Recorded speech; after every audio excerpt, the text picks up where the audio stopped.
Michigan beat them, though.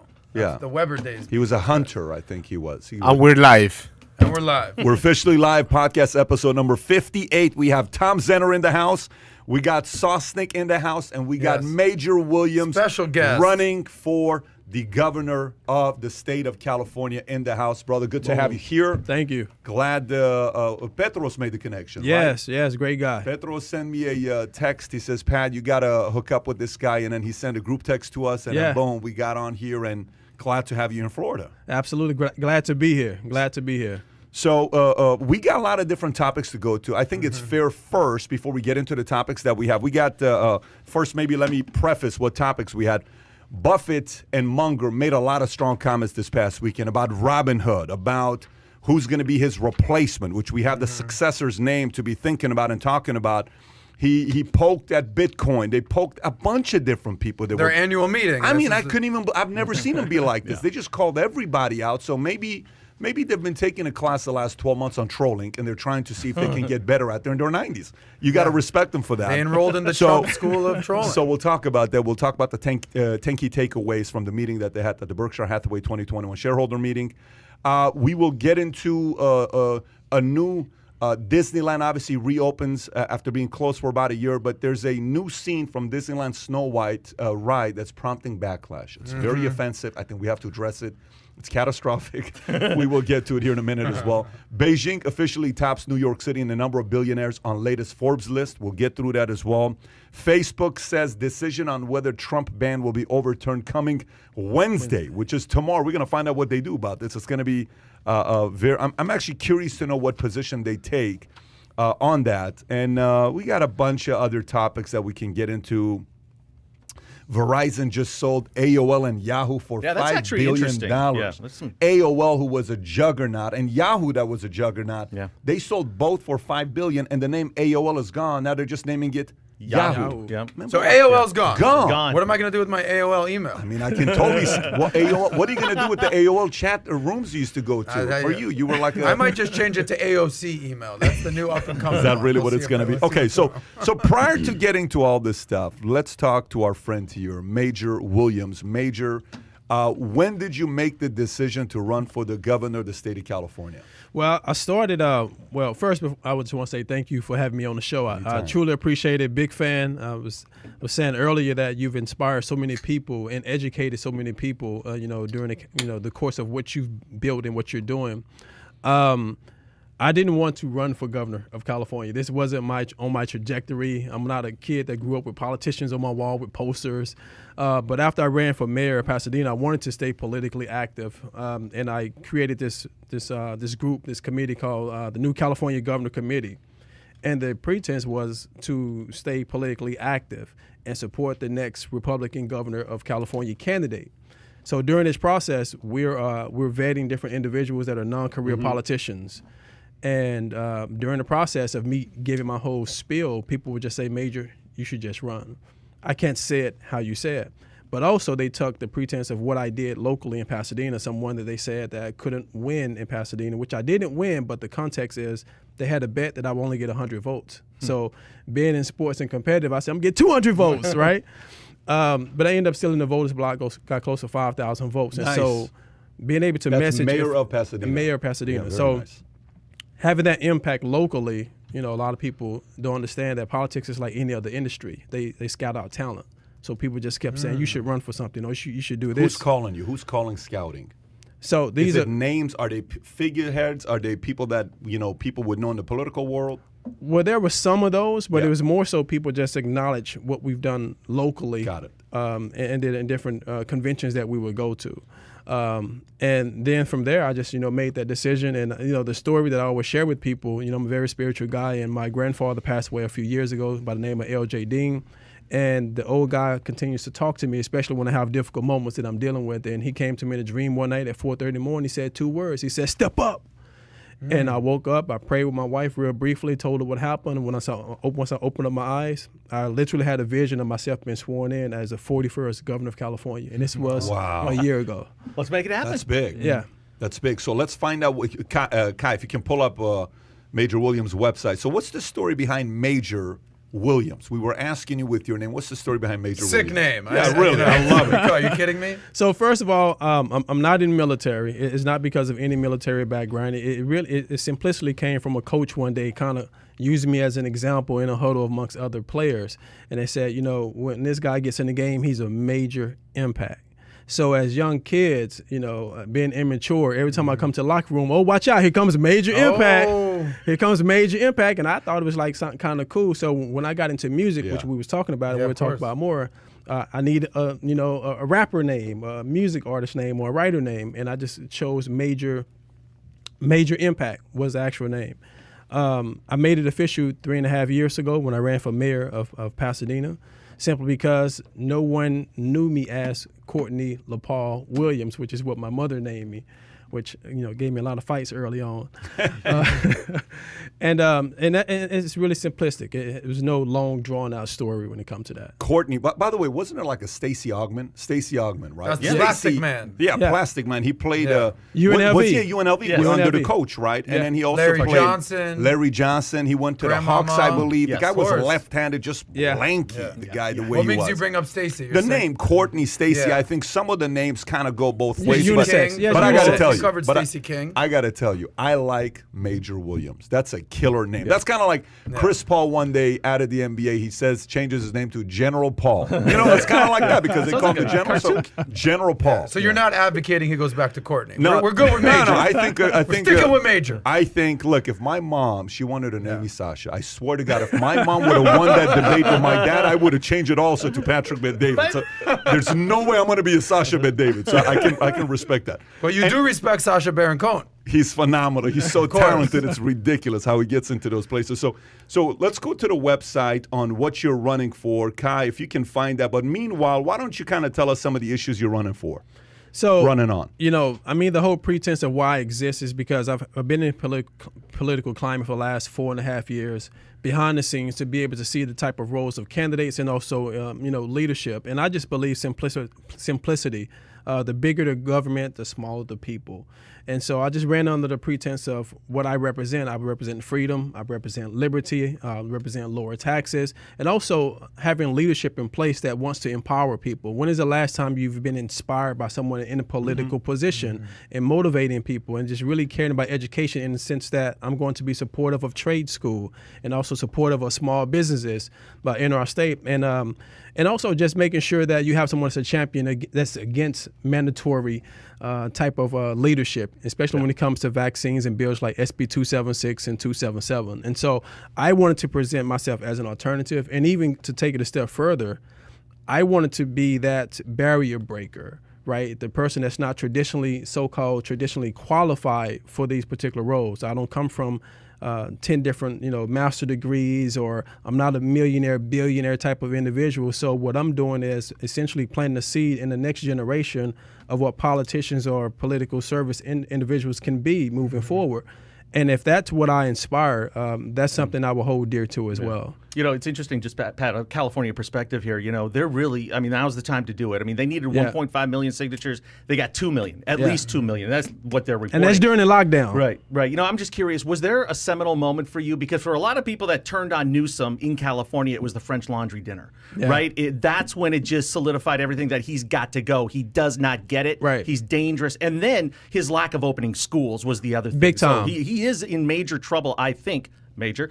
But was Major there a impact. moment for you where you said, I got to get in this. I got to go after this guy and get him out? Well, I think I was personally affected. My wife has a small business that I help her run as well, too. And her business hasn't opened back up. It's been closed since March of last year. And so I was personally affected, but also being in the political climate, I've been behind the scenes to have those conversations with family members. And one of the most touching moments, well, not really touching moment, but one moment that resonated was a parent sharing with me her son had committed suicide.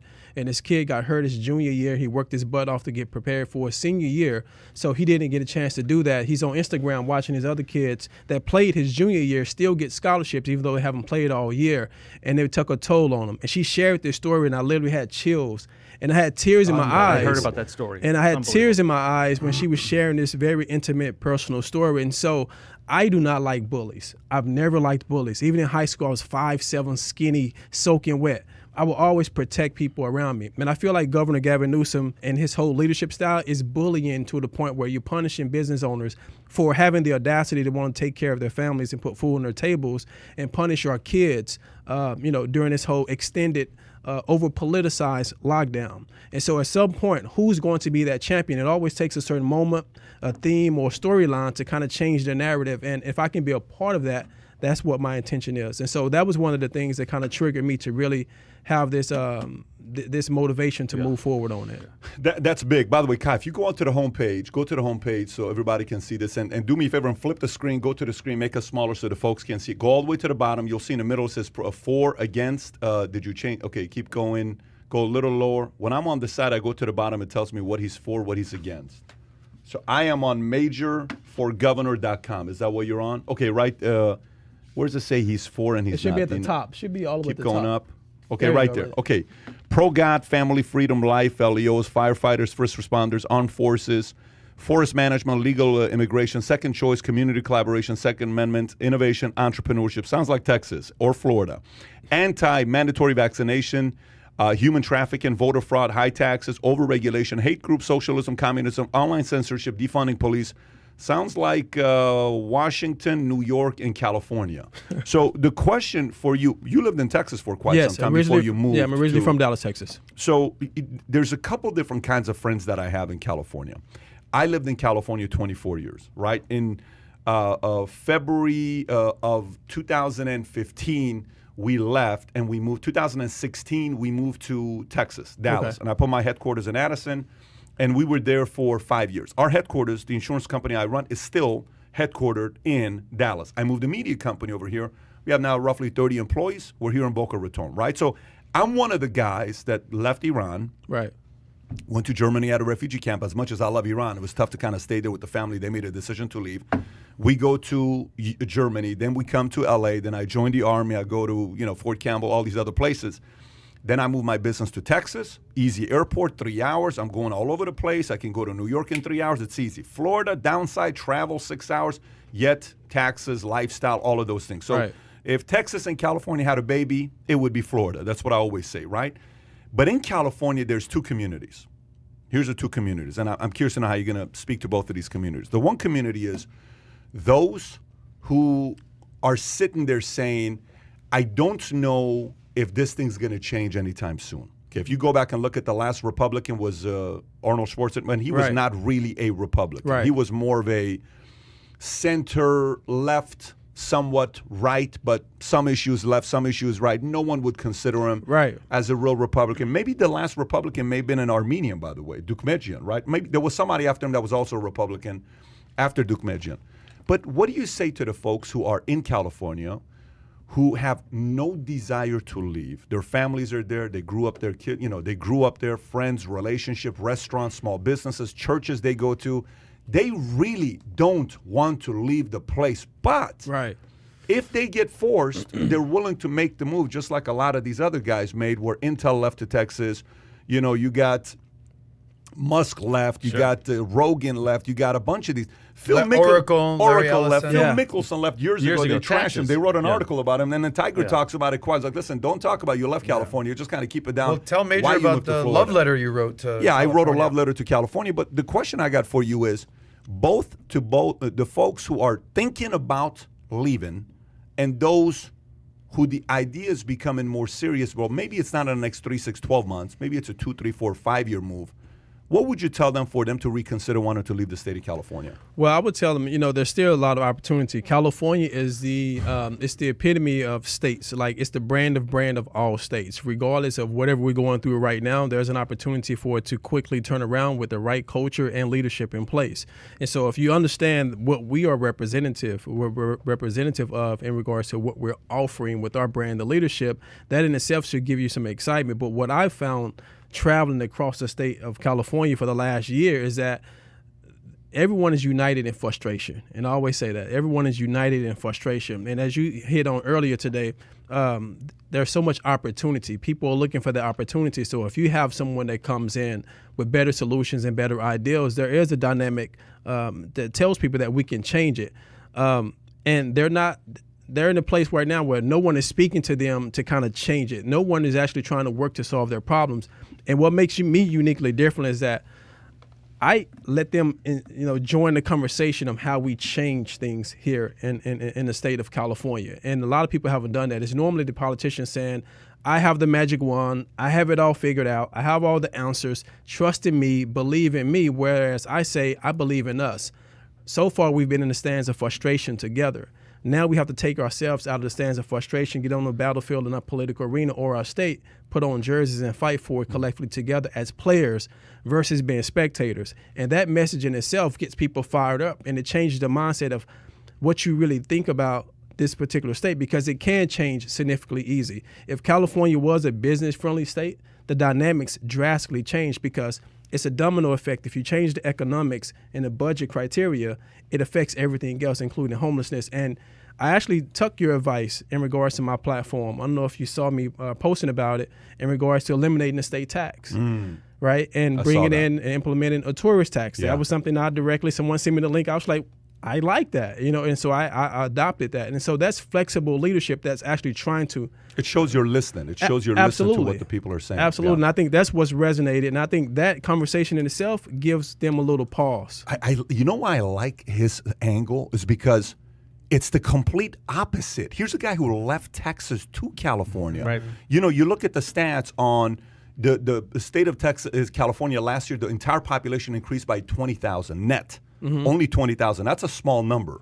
When you have 40 million people. When you got 41 million people making babies, you shouldn't increase by 20,000. I think 132,000 people left last year, state of California, to another place. 132,600. 132,000. That's the third highest ever. That's the third highest ever in a year to leave. It's not the highest, but it's the third highest ever.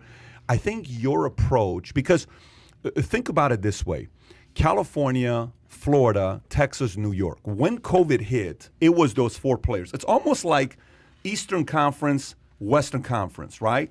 You got Eastern Conference, you got, you got the Knicks. You got the Miami Heat. You got the Knicks, Miami Heat. You got the Miami Heat. Maybe last year. I'll throw down right now. Props to Butler last year. I don't think they're going to make it out of these this year. This year's going to be very tough. You got Brooklyn, you got Philly, you got Milwaukee. I see where you're going with this. I'm saying we got New York with the head coach being Cuomo. Okay. You got California with the head coach being Newsom. You got Texas head coach being Abbott, and you got Florida the head coach being DeSantis, right? He's the big winners right now. Can we say when it first started, it was a Cuomo show? It was all a Cuomo show. Cuomo was on TV every day, big time, right? You were on Team Cuomo slightly. I loved seeing him and his brother banter. That was for me. I like a good banter. I just watched those guys go at it, and I'm like, man, I'd love to just see how this family is during Thanksgiving. I appreciate that kind of banter, right? But next thing you know, this guy went from Cuomo could be the next president. He can go up against Trump, and people are like, "Whoa, this guy could be the next candidate as what do you call it, Cuomo. Democratic president." And Newsom, superstars. Look what they're doing, responsible decisions they're making. Da da da da.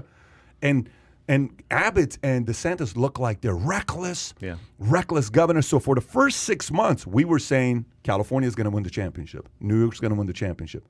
Then when it came to playoff time, they screwed up. So in other words, what we talked about earlier.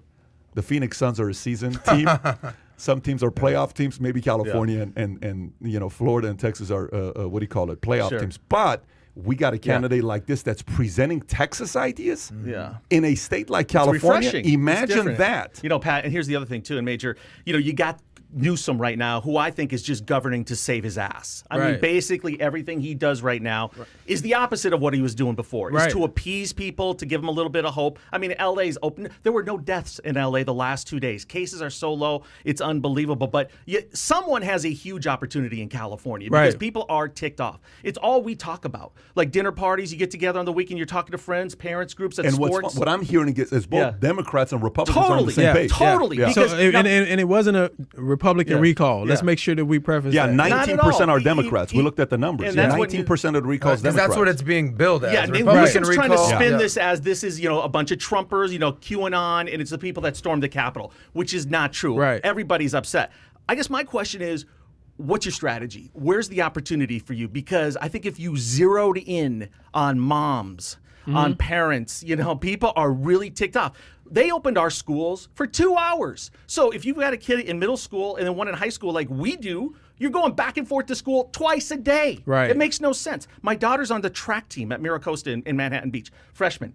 She doesn't know she's going to have a meet on Friday because the county hasn't okayed it yet. They're waiting on a county to okay it. Here's the last one. Dash plays flag football. He gets after it, Big ball, playing a game of flag football for an hour. At the end of the game, they won't let him shake hands. You have to wave at him from across the field, even though you've already just played. Yeah, so I think moms, parents, I think if you zeroed in and said you're genius. For them, plus the other thing, there's going to be over 100 names potentially on this ballot, so they're going to get buried. If you want to be that name that people are going to seek out. There's going to be over 100 names on this ballot? There can be. It always is for the most part. On a recall, there's no limit. So when Arnie won it, there were over 100 names on the ballot. Because you have to answer 2 questions. Do you want Newsom out, and who do you want in, right? Yeah. So then you just got to have that name that people will find. Why don't you do us a favor and explain what the hell this recall even is? And before you do that, let me just kind of tee up where my mind is at. Because he lived in California for 20-something years. Yeah. You live in California currently. You've been there 20 years. I'm a Florida boy. I'm a Miami boy. I didn't really realize how divisive politics was until I really started kind of mixing it up with I'm from Florida. Right. It's as purple as the state as it gets. I know we've had some issues, especially in 2000. But I guess simply put, what the hell is going on in California? I went with Pat, and he took me just to show the homeless situation that's going on there. Like, come on, you got to see what's going on there. Tom sends a video of his car getting blown up, or his buddy's car getting blown up with the homeless situation. Homeless guy lit it on fire. We talked about in San Francisco, there's like poop maps going on, whatever that story is right there. So from Florida, I guess here's my question. You would always hear it's like the top 10 GDP in the world, the state of California. It's Hollywood. It's Silicon Valley. Fifth largest economy. Fifth largest economy. You could ski and surf in the same day. California, you hear all these things, and now the brand is completely tarnished from what you would, depending on what you see. Right. The homeless situation, the people moving out of the state, San Francisco. Pat went down the list of names that are getting the hell out of there. What's happened? And part B to that is, why is California politics so divisive? Like, we don't have that divisiveness here in Florida. So I'm like, hold on, what? You gave him like 17 questions. I'm teeing him up. Why are you testing him up with these? Okay, what the hell happened to California? Why is it so divisive? Yeah. And tell us about the recall. Those are the guy three just things. said he doesn't have 10 MBAs. He's making a major impact. One he at can a do time. 3 questions. Adam, don't overwhelm the man. What the hell's going on? Filibustering. Why is it so divisive? And explain the recall. Well, first of all, it tells you how jacked up California is. The fact that Pat has to take someone to the state to see how jacked up it is, as if it's a museum exhibit, right? Yeah. Homelessness is rising through the roof. Over the last 2 years, it has climbed, I think, 16 to 18%. The recall has actually happened because there's been frustration even before the lockdowns, and that's what a lot of people are not framing in full context. There have been a lot of decisions, questionable decisions, based upon Gavin Newsom's leadership, some of the policies and legislation that he has supported and that he has implemented. And the process is basically, getting the votes over the particular threshold, which they have done that even during the lockdown and being suppressed and oppressed time and time again. And as I said earlier, people are just united in frustration. Until you change the culture of leadership in whether it's a company, whether it's anything, you're not going to be able to change the culture of the outcome. Doing the exact same thing over and over again, expecting different results, is called what? It's called insanity. We all know that. So in order to change that, we have to have a different mindset, and that's kind of like what we're offering up. Once more, I come into every situation with full transparency, right? And the beautiful thing about what I represent and how we're going to galvanize people and also win, because people are more receptive to the normal, straightforward conversation. As I said earlier, I don't have a magic wand.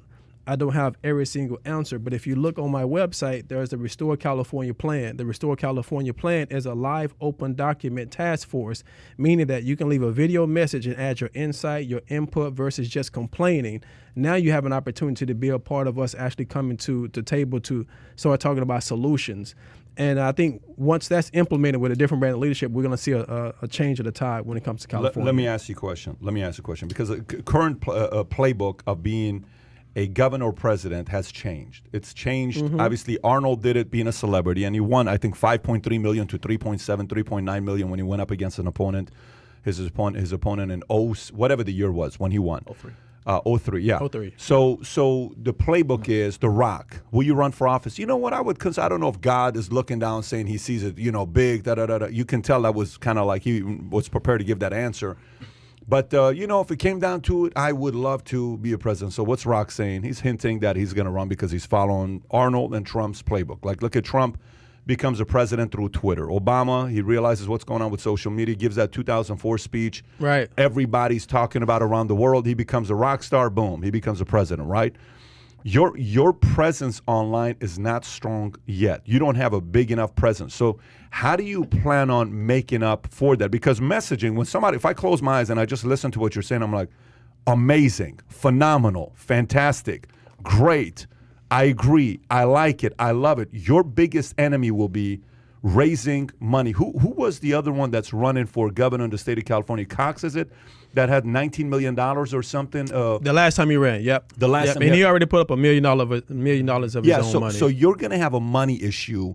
You're going to have a social media, not saying you, that's why I'm trying to say what you're going to say. Money issue, social media issue, a big name endorsing you issue to bring you out as a star because, a lot of times someone needs to come out and say, this guy's a star. Let's get behind him, right? Whether you can't have Trump do that to you because if you do, you're not going to win the state of California. So it's not Trump saying you're a big star. It cannot be Romney. We saw what happened to Romney yesterday in Utah. Off the stage. He's booed off the stage. If you have Tim Scott, if you have a, Thomas Sowell, he's not even going out nowadays. What is going to be your strategy to go through those three, hurdles you're going to be facing in order to become a governor? So I don't necessarily look at it as a hurdle. I look at it as an amazing opportunity because you have to look at the full context. No, my social media isn't as huge as some of the people that you may be speaking of, but the thing about it, look at how fast it's risen. My social media has only been in existence for 317 days. And we really at, 1 million followers, but we're being shadow banned and suppressed. But I also believe that the representation of the message and what I represent when I go out and speak with the farmers, when I go out and speak in the projects, when I go out and speak with the soccer moms, resonates differently than anyone else when it comes to messaging. And I think that's what a lot of people are missing. And I tell people, I feel like our campaign is a hit record, but it just isn't fully funded yet. You got to understand, I am the first candidate to register to run for governor with the pretense of it being in 2022. So I've been in this game long enough to understand pace and also when to peak. So when people are professing that I'm not going to raise enough money, this is what I do. My background is in marketing. My superpower is making that presentation, whether it was your product, your service, or whatever, to get the yes to check off for in church is an amen. This is what I do, right? And so I understand the dynamics of patience, and I like being in the position of so-called underdog or he's not. No, it's patience, and I just have to peak at the right time. Even if it's 100 candidates, it doesn't matter. If I peak at the right moment, because I do have those likabilities, if you close your eyes, and I stand for a lot of things that you appreciate, if I peak at the right moment, at the right time, I have a lot of dynamics that can win votes from all sides, which is why we have so many volunteers that are Democrats, independents, libertarians, etc., because we have such a broad understanding of how to connect with people. That's the first thing I noticed on your website was 2022. So regardless what happens this fall, you in it next fall too, on 2022? Sir. Okay. Oh, would you explain? I think long term, you're a star. Long term, I think it's going to eventually happen. My challenge is, guys want you today. Guys want a person that you stand for these things today, not 8 years from now. Or, God knows California needs somebody with those belief systems today. By the way, if you're following the podcast and you're enjoying what we're talking about, smash that thumbs up button.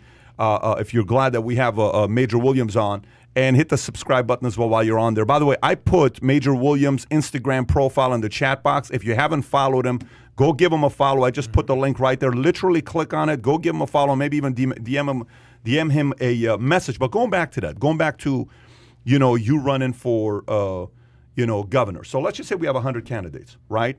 Has anybody yet started trashing you and, spreading rumors? Has that happened yet? Has it happened where they're writing negative articles against you? Have you already experienced a little bit of that? Because that's actually a very good thing if you have. Yeah. So even when I ran for mayor of Pasadena, a guy created a Instagram page specifically for me. Good. It's called Protect Pasadena, and it's all stuff of me and trashing me. So of course, 2 weeks ago I spoke at the San Diego GOP. Out of all the candidates, they only invited 4 candidates. It was me, it was Doug Ossie, it was Kevin Faulkner, it was John Cox. So that just rubbed a lot of people the wrong way, the fact that they still invited me. And why did it rub people the wrong way that you got invited? Because the audacity of some of these people feel like they're more credible, or they've been in this a long time, right? And the fact that they invited Major Williams and all these people like this guy, like why do they like him? So after that, I spoke first. I obliterated everyone. We did a random raffle, and I spoke my truth. It's live on social media, and I closed by saying California isn't missing the richest or smartest leader. California is missing a leader and also a candidate with relatability. Boom, mic drop. And after that, the next day, attacks galore. Sure. So there's 100 people running for this runoff. Would you just kind of back up and explain? In 2003, there okay, were. gotcha. Right now it's like good. 19. Okay, and Caitlyn Jenner is one of them. Yeah. So are we going with she? Did she not get invited to the stage? She's got name presence. Yeah, hadn't announced yet. Okay, gotcha. There was no announcement yet. Is that someone who you're looking at as a legitimate competitor?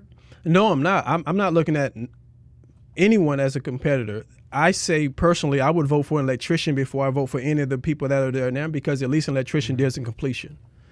All these individuals. By the way, can you say that one more time, folks?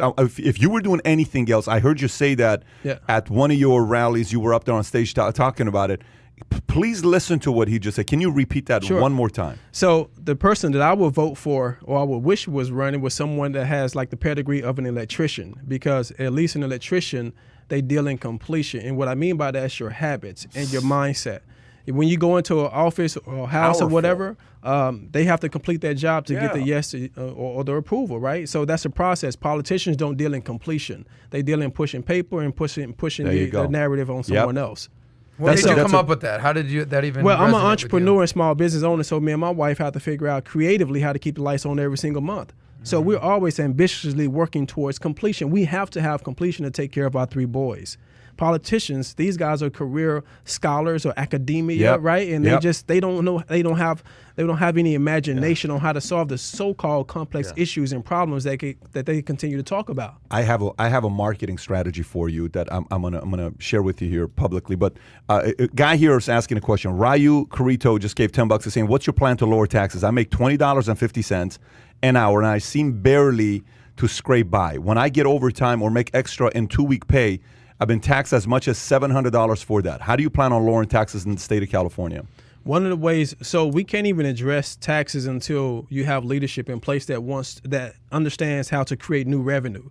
New revenue actually allows you to go to the table to talk about reducing taxes. And so for me, it's about making California business friendly, reducing regulations, and also giving incentives to bring businesses back, also to support the small business as well. Once you do that, then you can actually sit at the table with the legislators to talk about reducing taxes. The reason why I use that first is because the first thing legislators are going to tell you is that we can't reduce taxes because it's for this or because it's for this. But if you have leadership that knows how to create a dollar, that knows how to create new revenue, that kind of like cancels that out, right? And so it has to be layers. It is chess, it's not checkers. You have to have pace and strategy when it comes to that. But that is the intent. You're going to make a lot of media people uncomfortable because they're not going to know what to do with you. I mean, the LA Times, the San Francisco Chronicle, the big media outlets. That's what's great about it. Yeah, because they know what to do with me, they're going to trash me. Well, yeah, but you know what? That just shows how hypocritical they are, because they're all for inclusion and everything else until it's a Republican or somebody. What did they call Tim Scott? They called him Uncle Tom?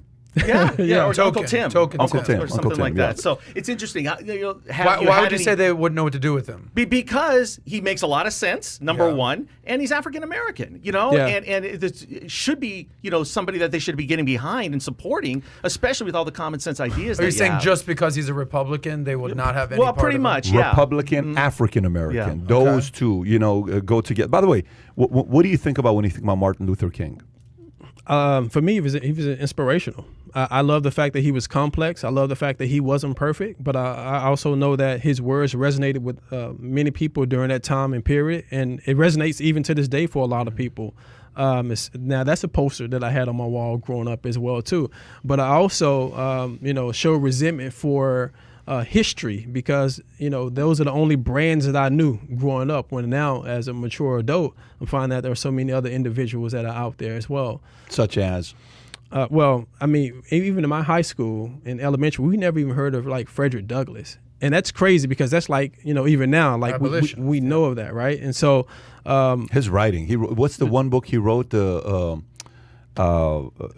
He's the complete opposite of victimhood mentality. That's what he writes about. Whatever is the opposite of victimhood mentality, he says responsibility. You can make a change. You can make something happen for yourself. Accountability is a big thing. Yeah. And you were telling me about that when we spoke in my studio over there about how you had to look in the mirror and you said, I wasn't reading. Yeah. And you had to take accountability and say, all right, I need to step my game up. Tell us about that. Well, I hit a point in my life where I was 12 years ago. I was in a club in Hollywood, and everybody was having fun, and the lights were strobing, and people popping bottles. Thanks for the invite, bro. I would have met you there, man. What's up? And literally, it was one of those moments where everything was moving in slow motion. Like, why is everything moving in slow motion, right? Everything's moving in slow motion. So I started reflecting, and I remembered something. I said, I just paid $20 to park. And I'm in the club right now, and I have no money to even buy a drink. And, my wife is at home, and like, what am I? I'm a grown, 30-something-year-old guy. Why am I in the club right now? What is my life worth? Like, what is my legacy going to be? Which is why I say today, the two top things that are most important to me right now is what are my 3 sons and my wife are going to say about me when it's all said and done at my eulogy. And the other component is what is the legacy and the value that I added, while I was here. And so from that particular day, that night, I went home and cried on my wife's shoulder and said, I've been a failure. My wife slapped me and said, no, you're not, get it together. Wow. We moved out of Hollywood area. We moved to Pasadena, California. I spent 2 years in the Pasadena Public Library re-educating and reprogramming myself by myself. Came out, created a social media company, had 200 small businesses I was doing their social media for, paying me $1,000 a month for 6-month agreements, and everything else is the dynamics changed from there. Love that. Let's go back on what we were talking about. So Frederick Douglass, big inspiration. Who else? What other names? So, I got really into Les Brown. Okay. Les Brown is legendary. No question in about regards to his mindset, the way he thinks. But more importantly, and this is why I resonate, it's through the story, right? It's not necessarily just like the bullet points of his share. It's actually the story that walks you through his life that makes that personal connection with you. The fact that my ability to walk into projects and speak with the kid with his pants sagging with braids, and also speak to the soccer moms, but also speak with the millionaire and billionaires, because why? I've existed in all those spaces successfully, but I'll have real experiences in those spaces. So people like that are very inspiring to me. How about Thomas Sowell? I love Thomas Sowell. I love him. I've been into him for the last 4.5 years. And it's just it's just refreshing, right? He's one of a kind. It's refreshing to see someone think at a higher plane like that, and just kind of like pushes you to be your better self. So Martin Luther King, he was a registered Republican, right? Who would have MLK been today? So bring him to today. Who would he have been? So imagine all the protesting, all the rioting that's going on, the looting, the business, all the stuff that happened in 2020. Who would he have been out there campaigning today? That's a good question. I believe. Would he have been supportive of the BLM movement? No. He wouldn't have been supportive of the BLM movement. I don't think so. He would have been supportive of Black Lives Matter as a name, as a but not what. Not the organization and their mission statement. He wouldn't be for that. Are you? I'm for Black community. I'm for all lives matter. So break down the difference as being a Black man who's you said seen all sides of the track, and you can speak to anyone. What is BLM? What is the Black community? Give us, as a father, everything. Package it all up. Well, the Black community is very simplistic. It's just the Black culture. It's the Black community. When the BLM is it's an organization, so it's a separate entity that you can actually join to be a part of, that you bought into based upon their ideology, the process, and things that they produce or don't produce. Of course, we're finding out there's a lot of things that they don't produce in regards to the money that they've raised because they haven't put back into the Black community and the culture. But for me, I can't stand beside someone or organization or group that has that mindset or the structure with their mission statement, and I think it's a very divisive tool. When you see, because I know you played some ball. I used to play a little ball. So did Mr. Zen over here. We got the Middle Eastern Dennis Rodman and PBD over here. Got great elbows. Great elbows. Watch out for those elbows. I'm not kidding. But when you see, is it Greg? Yes. Okay. He was in the point that I'm getting as in the NBA. They took a very clear-cut stance on BLM, social justice. Their ratings kind of tanked. Yeah. I mean, my Heat were in the finals, so I was good with that all. But the Lakers, won the finals, LA. So sum that all up. Are you a LeBron guy? Are you not a LeBron guy? Are you part of the social justice? How do How do you deal with all that? There's different perspectives on all that. Well, my perspective is I'm going to exist in my own particular free will in my own space. I believe I love LeBron's skill set. I love his personal agenda on how he's orchestrated his family and also his friends that he's put around him. He has a great blueprint for other people to follow. I'm just not aligned with his political beliefs and some of the things that he's done and how he has used his platform. I've actually reached out to him via Instagram because I would love to have a different conversation with him. When you're at that height and that particular level, you have certain people around you. And I was a Democrat by default, right? And it took for someone to kind of like enlighten me on When policies. did that happen to you? 4.5 years ago. Who was that sat down with A you? gentleman by the name of Cole Harris. He ran for lieutenant governor of California. That was my entry into politics. What was what did he say to you that you flipped? So we're in his backyard at a birthday party at his house, and he leaned over to me and said, I'm going to be running for lieutenant governor. The first thing I said, what is that? I didn't even know what lieutenant governor was. That's 4.5 years ago. Yeah, 4.5 years ago. Yeah. Pre-Trump. Yes. Okay. Well, right around the same time. So is it fair to say you were an Obama guy, at least until that point? Oh, absolutely. Okay. But from the just by default, wasn't Yeah. because I can remember any kind of great policies because they don't exist, right?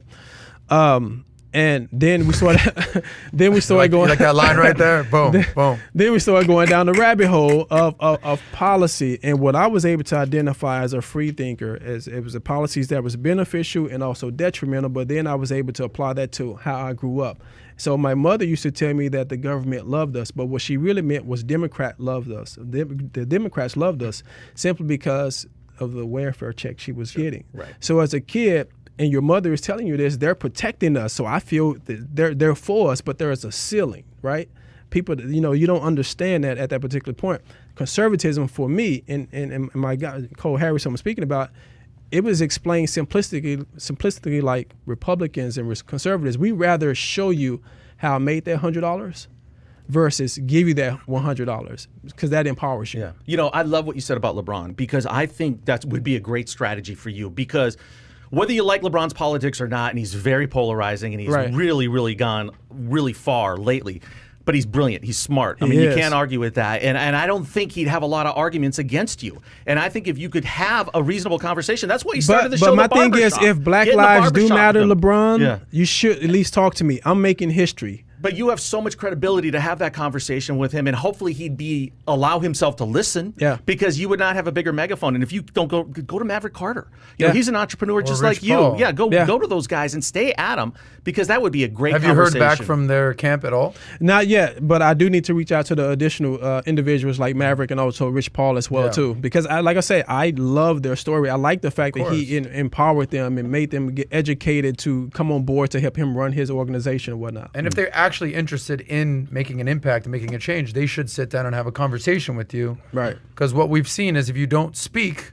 to use international relations, you don't make peace with your friends, you make peace with your enemies. And I'm not saying that you guys are enemies, but finding some common ground, especially you running as for governor, it would be very advantageous for you guys. Major, tell LeBron you need to get into the barbershop. I mean, really, that show was created. That was created for debate. I mean, if he had guts, he'd invite you right into that show. And I would go. I would actually. And Maverick seems like the kind of guy that would bring you. Likelihood of that happening. Likelihood of that happening. I'm going to hold out hope. I'm going to say 30%. Likelihood of that happening. Give me your percentage. Likelihood of LeBron actually putting him at the ball. Because LeBron likes to be challenged. So let's see if he's going to respond to it. Likelihood of this happening and him reaching out. Because, by the way, there was another LAPD officer that reached out to LeBron as well to have a private one-on-one.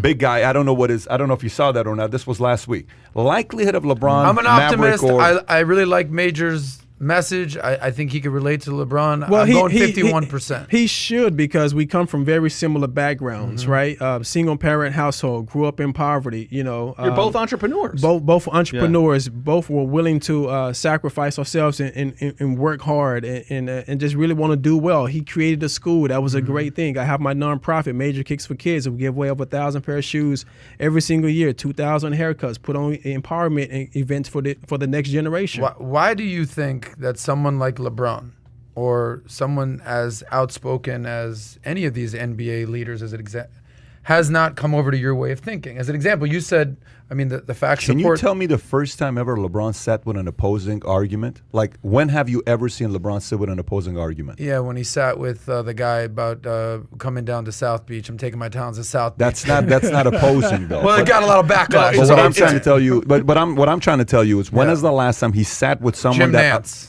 that opposes? What was it? The fact that I'm taking my talents to South Beach? That's not opposing. Well, it got a lot of backlash. It's not bad. There's backlash because of a decision. But what I'm asking you is, when is the last time conversationally that he sat down with somebody that opposes? On camera, probably not a lot, but I assume behind closed doors he'll have certain meetings. He only sits with yes people that say, yes, I agree with you. I don't know. I don't know if that's fair to say. Here's what I'm excited about. You know what I'm excited about? Yeah. Here's what I hope I'm wrong. I hope LeBron sees this clip. I'm hoping I'm wrong. I'm hoping I'm wrong. And he says, screw you, Pat. Me, Maverick, and Rich will sit with him. I hope he says, you have no clue what the hell you're talking about, what I do behind closed doors. Phenomenal. I'll go out there and say I was wrong. Great. But I'm telling you right now, the chances of that happening is less than 5%. Yeah. On the media, but behind closed doors. Less than 5% of him meeting with Major Williams behind closed doors. Bet me right now, Major Williams is in there. You wouldn't even do it. He's in there. I'm a team Major, baby. You're going to put $1,000. This is not about him. I know it's about LeBron. Obviously, he would sit down with him. No, it has but back nothing to my do with original that. question: why is LeBron a Democrat? Why is he so outspoken, anti-Trump? Are you on Team Trump? That's a part B question. And why are a lot of the NBA guys Democrats? Explain that. And why are 80-90% of African Americans Democrats? Well, the thing about it is, as I said earlier in my conversation, it's really by default, right? If you're cultivated under the mindset that they are for you at a very early age, you take that into your teenage years, your early adult years, and your later years. If you're not informed correctly, as Pat was saying, if you're surrounded by yes men and people who just agree with you. You're saying that black people in general, or more the LeBron? The black culture is strongly indebted to the Democrat policy. And you're saying that it's what was the word you used? Indebted, or what was the other word you said? That it's by default? By default. Okay. By default. I've got another strategy for you. Pat, what do you think of this? He needs to get on Bill Maher's show. You'd be perfect on Bill Maher's show. Who's your publicist, by the way? Ryan McCormick in New York. Okay. Maher would have you. I mean, he takes different opinions and different voices. That would be a great By platform. the way, you know whose playbook? You know who did a great job in the last presidential campaign? That went from nobody knowing him the day before to all of a sudden being a big name. You know who? The mayor of Notre Dame, or Andrew Yang. something. Oh yeah. Andrew Now Yang. he's running for mayor, right? Of New York City, Andrew right? Yang. But by the way, Pete Buttigieg. You got to see these two playbooks. So today it's possible. And I have.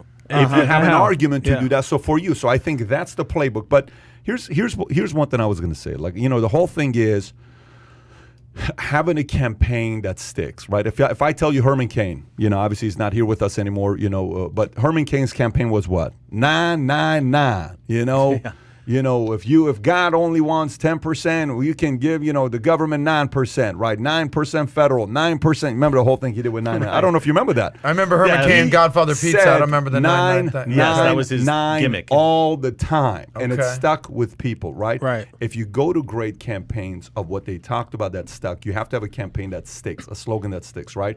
To me, it would be the song by James Brown, Try Me. You know the song, Try Me, Try Me. Try Me. Right? Okay. I thought you were going with Papa's Got a Brand New Bag or something. Before you leave California. My campaign would be try me before you leave California. Try me before you leave California. Try me before you leave California. Here's why. I would focus on the people that are thinking about leaving California, because those will be the true believers, not the other guys that are not going to move.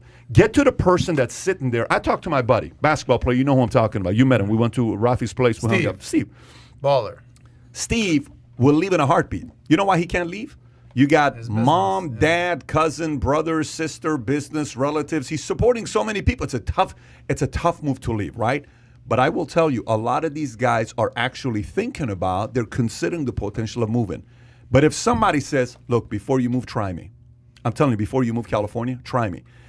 How many people right now in California out of 41? Let's actually quantify this number.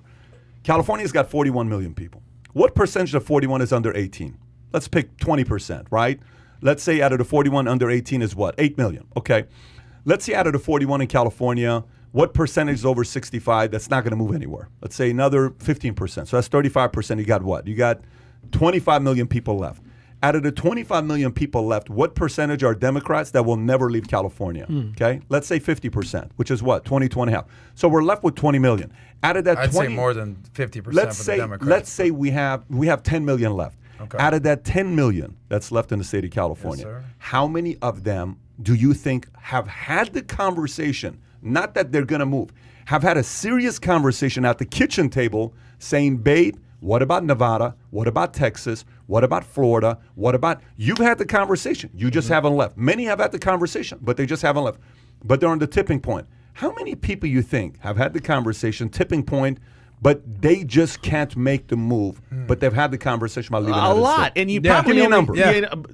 12 million? More, maybe? I don't know if it's 12 million. 6 What do you million, 5 think? million? I mean, all I know is you need would know 4 million this in votes and to out. win. That's all you need. I would say a good, at least 4 million people. So that Good 4 million 4 million. people. So you're saying 10% of Californians are considering leaving? Yeah. Is that the number? By the way, Yeah. those are true believers, Believers in what? meaning they don't want to leave. Yeah.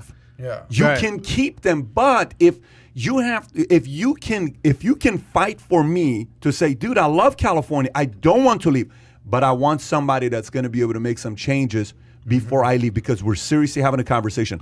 If I market myself and I target it to a specific audience, Yeah. that audience that's a true believer, they will convert. Just like the recall.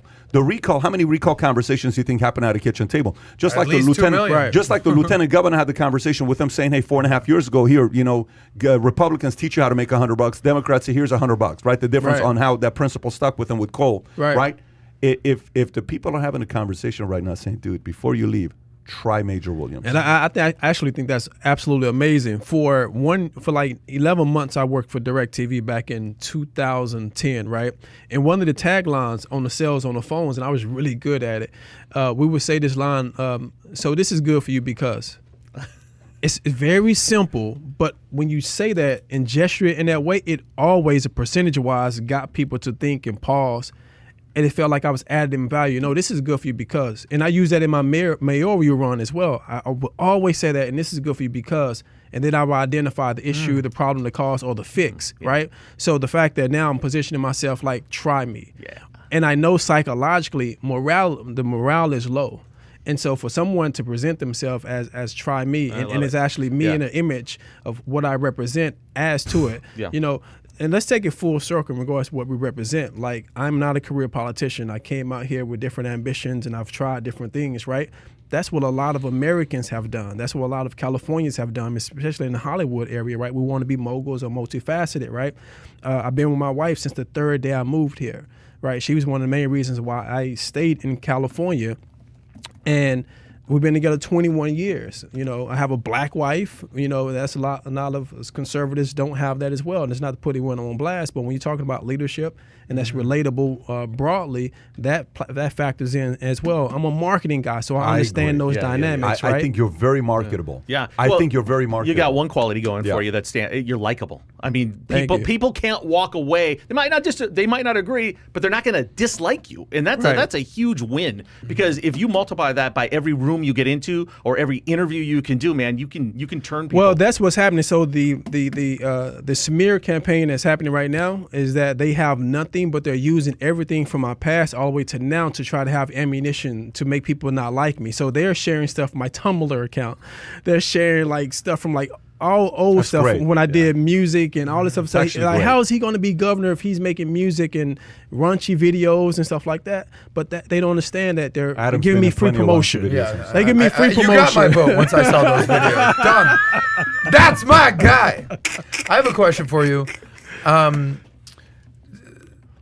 And I'll limit the two-part questions if I can. Everybody take a break. Everyone take a break now. Bathroom break. The Opening for the major Yeah. campaign at Sir Mix-a-Lot is at the everything Filibuster begins now. Everything with politics is future-based. Where can you see Right. yourself down the road? Dun. Where can you see yourself down the road? Right. A lot of the things that you'll be running on are the schools are on lockdown, the state's on lockdown, but that likely won't be there in the next few months. I don't know if Absolutely. you've heard, That's a good point. But COVID Absolutely. won't be Yeah, there. So, yeah.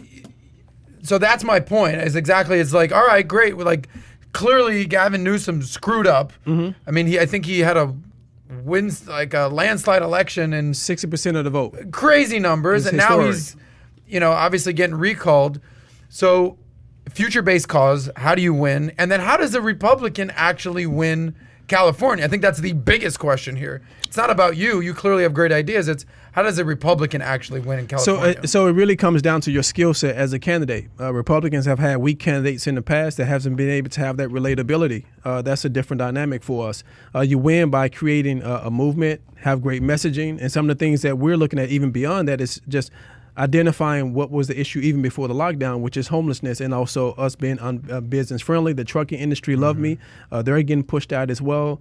And just solving those particular issues. If you look at the dynamics of what we're presenting in the Restore California plan, it resonates beyond the lockdown. So we're not just specifically running the campaign based upon showing the negativity that came from the lockdown. We also putting a magnifying glass on the things that were happening before COVID actually happened. But you got to admit, Major, and I'm a victim of someone who thinks emotionally rather than logically. That's something that Pat has taught me. Like, chill out, bro. Chill out, bro. Let's. Yeah. So, policies over perception. You got to admit, man. I mean, 2/3 of Californians lean left. Yeah? No? No, it's true. And the thing about 2/3 are more liberal. So how you win Trump is doesn't have how you win is what I said last time. You have to, and it's kind of like something I took from Les Brown. My story, having relatability, right? They cannot like Republicans or Trump, which I supported, still do down. But it's about the story. And I only need a percentage of people. That's why when he said like 100 people can run, I really don't care because I understand how to run a successful campaign, peak at the right moment. And I know that what I bring brand-wise and messaging-wise is different from everybody on the playing field. I just need the right amount of exposure to put in the work to get out there and get in front of the people. I got a quote. Ryu, I got Ryu, then I'll ask you a question, then we'll go into our topic. So Ryu, not Ken, but Ryu asked the question, what is your plan on dealing with a homelessness problem? I live in Corona, California. I will not step one foot in LA, and the problem is spreading. So we have an amazing idea when it comes to homelessness. We do not look at homelessness like a business. What's happening right now in California, the governor looks at homelessness like a business. Anytime you look at homelessness like a business, there's more incentive to actually keep it going and perpetuating the exact same cycle. Until we have leadership that knows how to look at homelessness like a service with accountability, with the accountability aspects of it, then it would change. So there are 3 pillars that we're going to focus on. One is mental health hospitals being re-implemented back into society in California. The third one is accountable drug and rehab facilities. And the first 2 that I just mentioned do not work at all unless you have the third component, which is wraparound services. I worked in the group home facilities and nonprofits for 5 years from 2003 to 2007, so I understand what wraparound services were. What is wraparound services? Wraparound services then at that particular time, which I co-authored, was working with kids that were 17 to 18 years old to get them acclimated into adulthood, right? So with California, you have to, it's one thing to say, get mentally stable, right? Or get off those drugs, but then what? So wraparound services is a customized tool that we use to put towards each individual to get them the services that they actually need. So only then will we be able to get people reacclimated back into society. And it's going to take time. But if you don't have a foundation that's kind of like rooted in that, we will never get to that place where we put a dent in it. There's one dynamic on the homeless thing to think about in LA. Now they tried to clean it up for the Oscars a little bit, right? Yeah. They probably tried to put a fresh coat of paint on it. We got the Super Bowl coming up next year. We got the World Cup 2 years after that, and then we've got the Olympics. There is no way that they're going to want to paint this picture of this homeless problem, which is so out of control now. It's unbelievable. It's tent city everywhere. And with that comes crime. I mean, the amount of crime. People do not feel safe walking the streets of Beverly Hills. I've got friends, business owners won't wear a fancy watch because they know that they'll get it taken from them. I just heard about this woman, 65 years old, in Beverly Hills, right on Beverly Boulevard, coming out of a restaurant. Not even armed. Guy told her, I want your watch, take it off. She refused. She's like 5'2", fought the dude, got knocked down, broke her shoulder and her elbow. I mean, it's just I heard about rampant. that. They've got to start addressing it because it is so out of control. No, I agree. Yeah. And it's going to continue that way if we don't change the dynamics of how we approach it. We're looking at Echo Park. I don't know if you went by Echo Park. They cleaned it up finally. Play basketball. Right? It Pat, it was a homeless Basketball camp. It was a homeless camp, man. That's what it was. And then they just cleaned it up, right? Well, you said you used to work out in Venice Beach every Sunday. Yeah, Venice Beach. But Echo Park is not Echo Park 30 years ago. There was a league we were part of called the New Century City Basketball Association. We play in Echo Park all the time.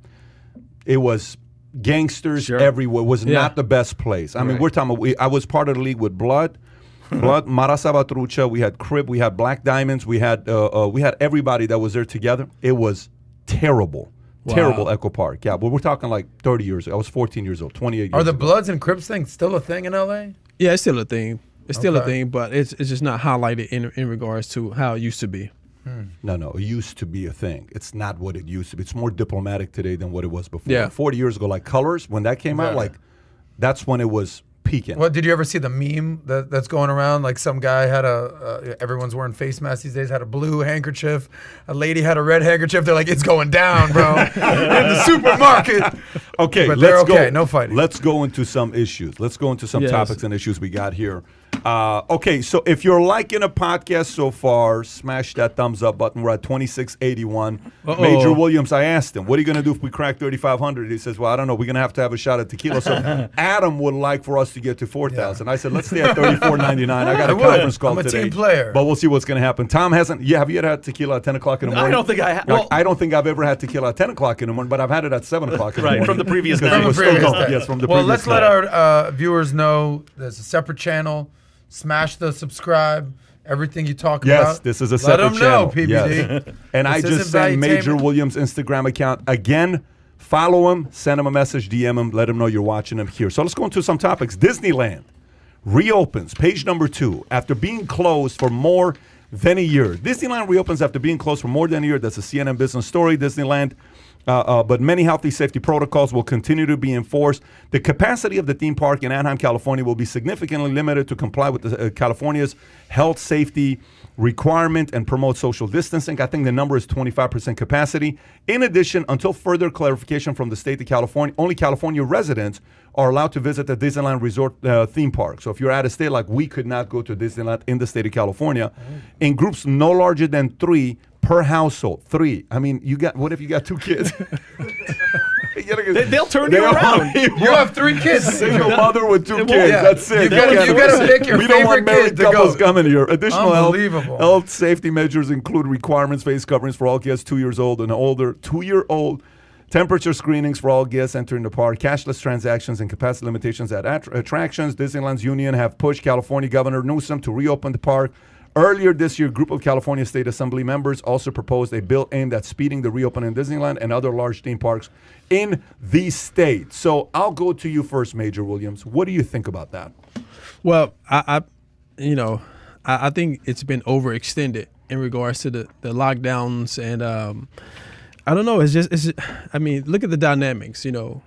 How they're limiting and creating this fear and just this hesitation that's happening. I think it's bad culturally. I think it's bad psychologically.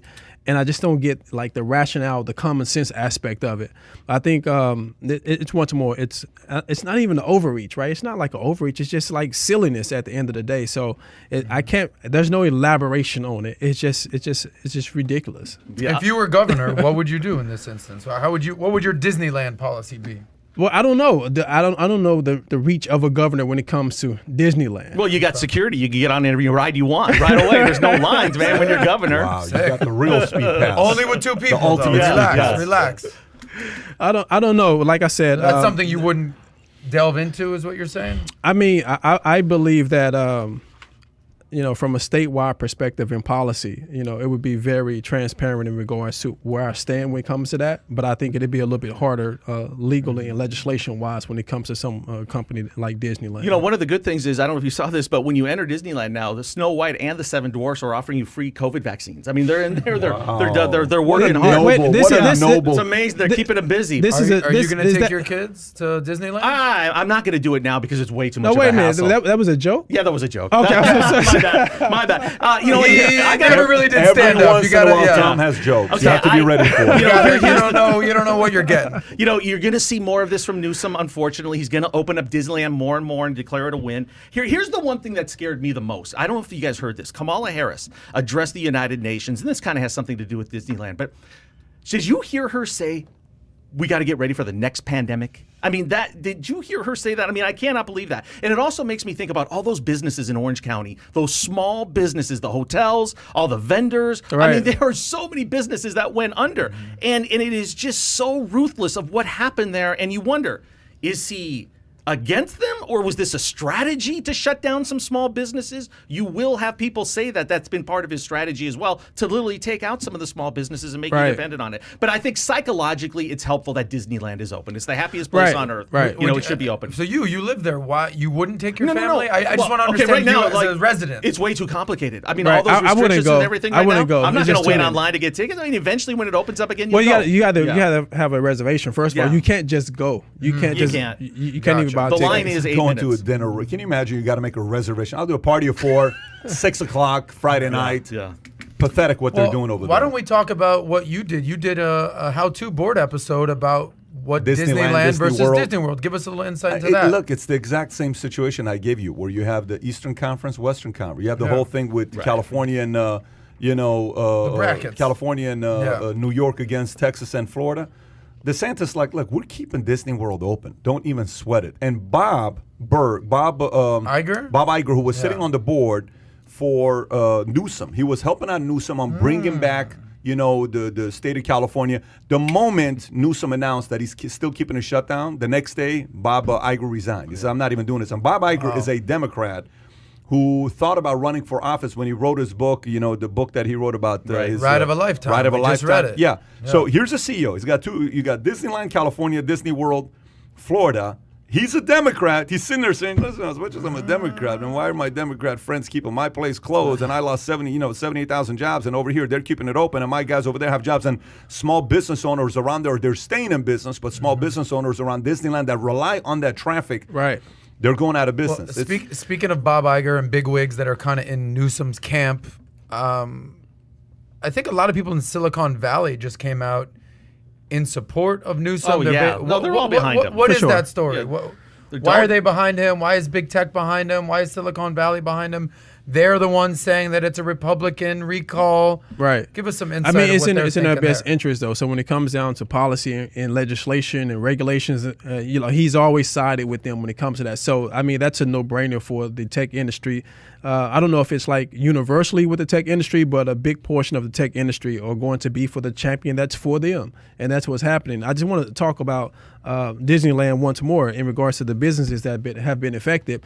The reason why Governor Gavin Newsom can make those unempathetic decisions is because he has never personally physically built a business. He's never had a dream or ideal that he's manifested and had that moment when he had that first sale or had that opening or whatever, like some of these small businesses that are suffering, right? So it's hard to kind of lead or make decisions based upon that. Like, you're kind of up here. And that's what uniquely makes me different, than everyone else, because I have been a part of that dream or that aspect of having that first creative ideal and seeing it manifest. So I know how to govern when it comes to that. And it shouldn't be one size fit all, which is where he really failed. And I say this wholeheartedly. Governor Gavin Newsom could have been deemed the best governor of California at the beginning of all this. But because of misguided decisions and his stances and being seen at French Laundry, he dropped the ball greatly. And I think essentially I exist because of him, and we're going to punish him for that in regards to getting him out. No doubt you're right about what you just said. I mean, we talked about earlier that he won in a landslide. Yeah. And now he's getting recalled. So clearly his decision-making ability is questionable. Let's talk about what happened with Snow White. So new scene from Disneyland Snow White ride is prompting backlash. Fox Business Story. Just days after Disneyland has reopened with an update to its Snow White attraction, the move is already receiving backlash. According to Disney, Snow White's enchanted wish takes guests aboard a wooden mini cart as accompany the princess as she escapes the clutches of the evil queen. However, it's the true love's kiss grand finale between Snow White and her prince that has drawn scrutiny from San Francisco Gate. The new grand finale of Snow White's Enchanted Wish is a moment when the prince finds Snow White asleep under the evil queen's spell and gives her true love's kiss to release her from enchantment.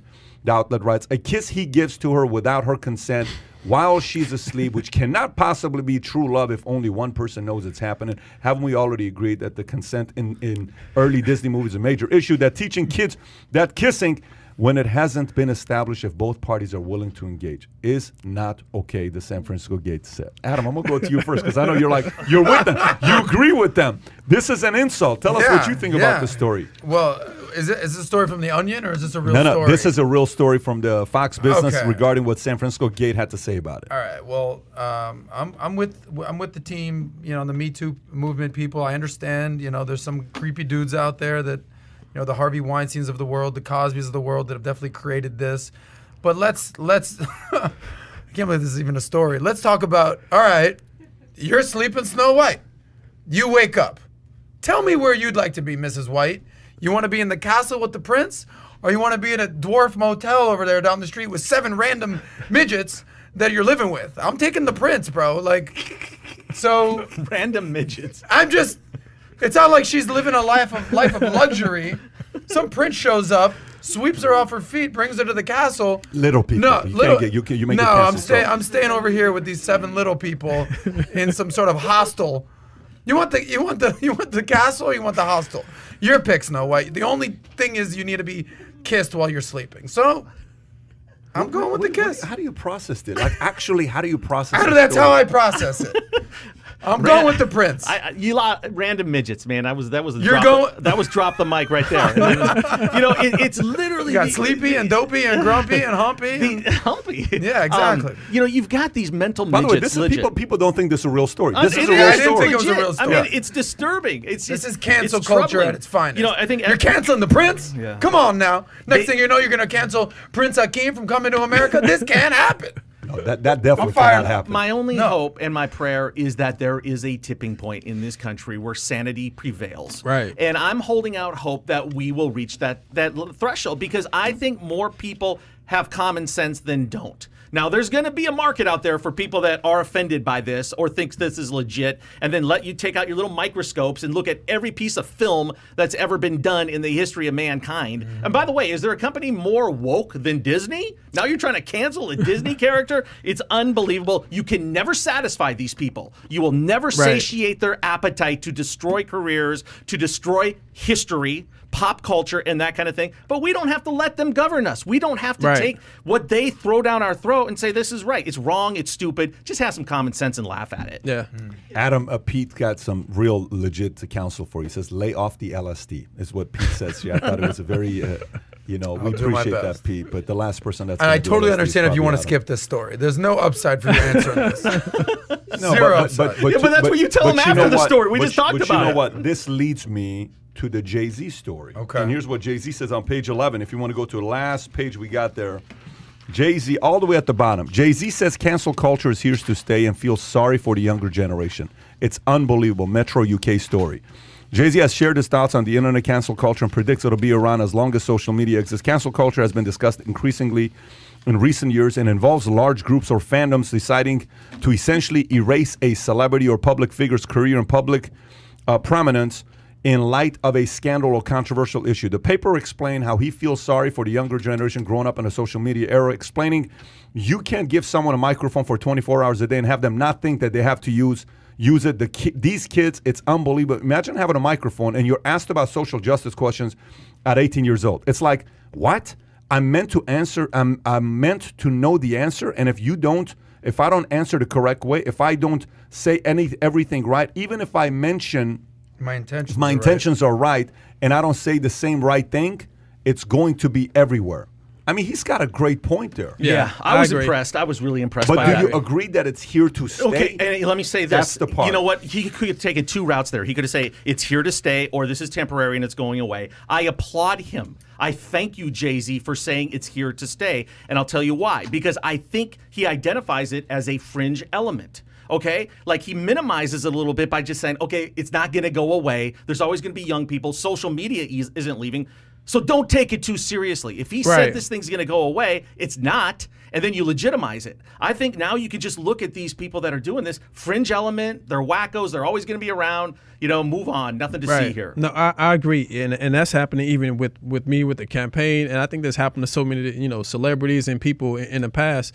You do have to just look over it. You have to understand that it isn't going anywhere. But I think that does minimize it and take away a little bit of the flame that they were having. And just as you said, like, why give in to them? Why make them matter even more so? And with me, it's hard because I want to like protect myself and just say certain things, and it's like a double-edged sword because they screenshot and use it for more content. So I call them content predators as well. Well, I think we've established that anyone can be a media company these days. Any 16-year-old with the phone, hey, welcome to the Joe Blow Show, and here's my thoughts. I think we can all agree that Citizen journalism is what they're calling it. PBD at 18, Major at 18, Tom at 18, Adam at 18 is a lot different than Adam at 38, 42, 45. Big Tom. Your thoughts and everything evolves.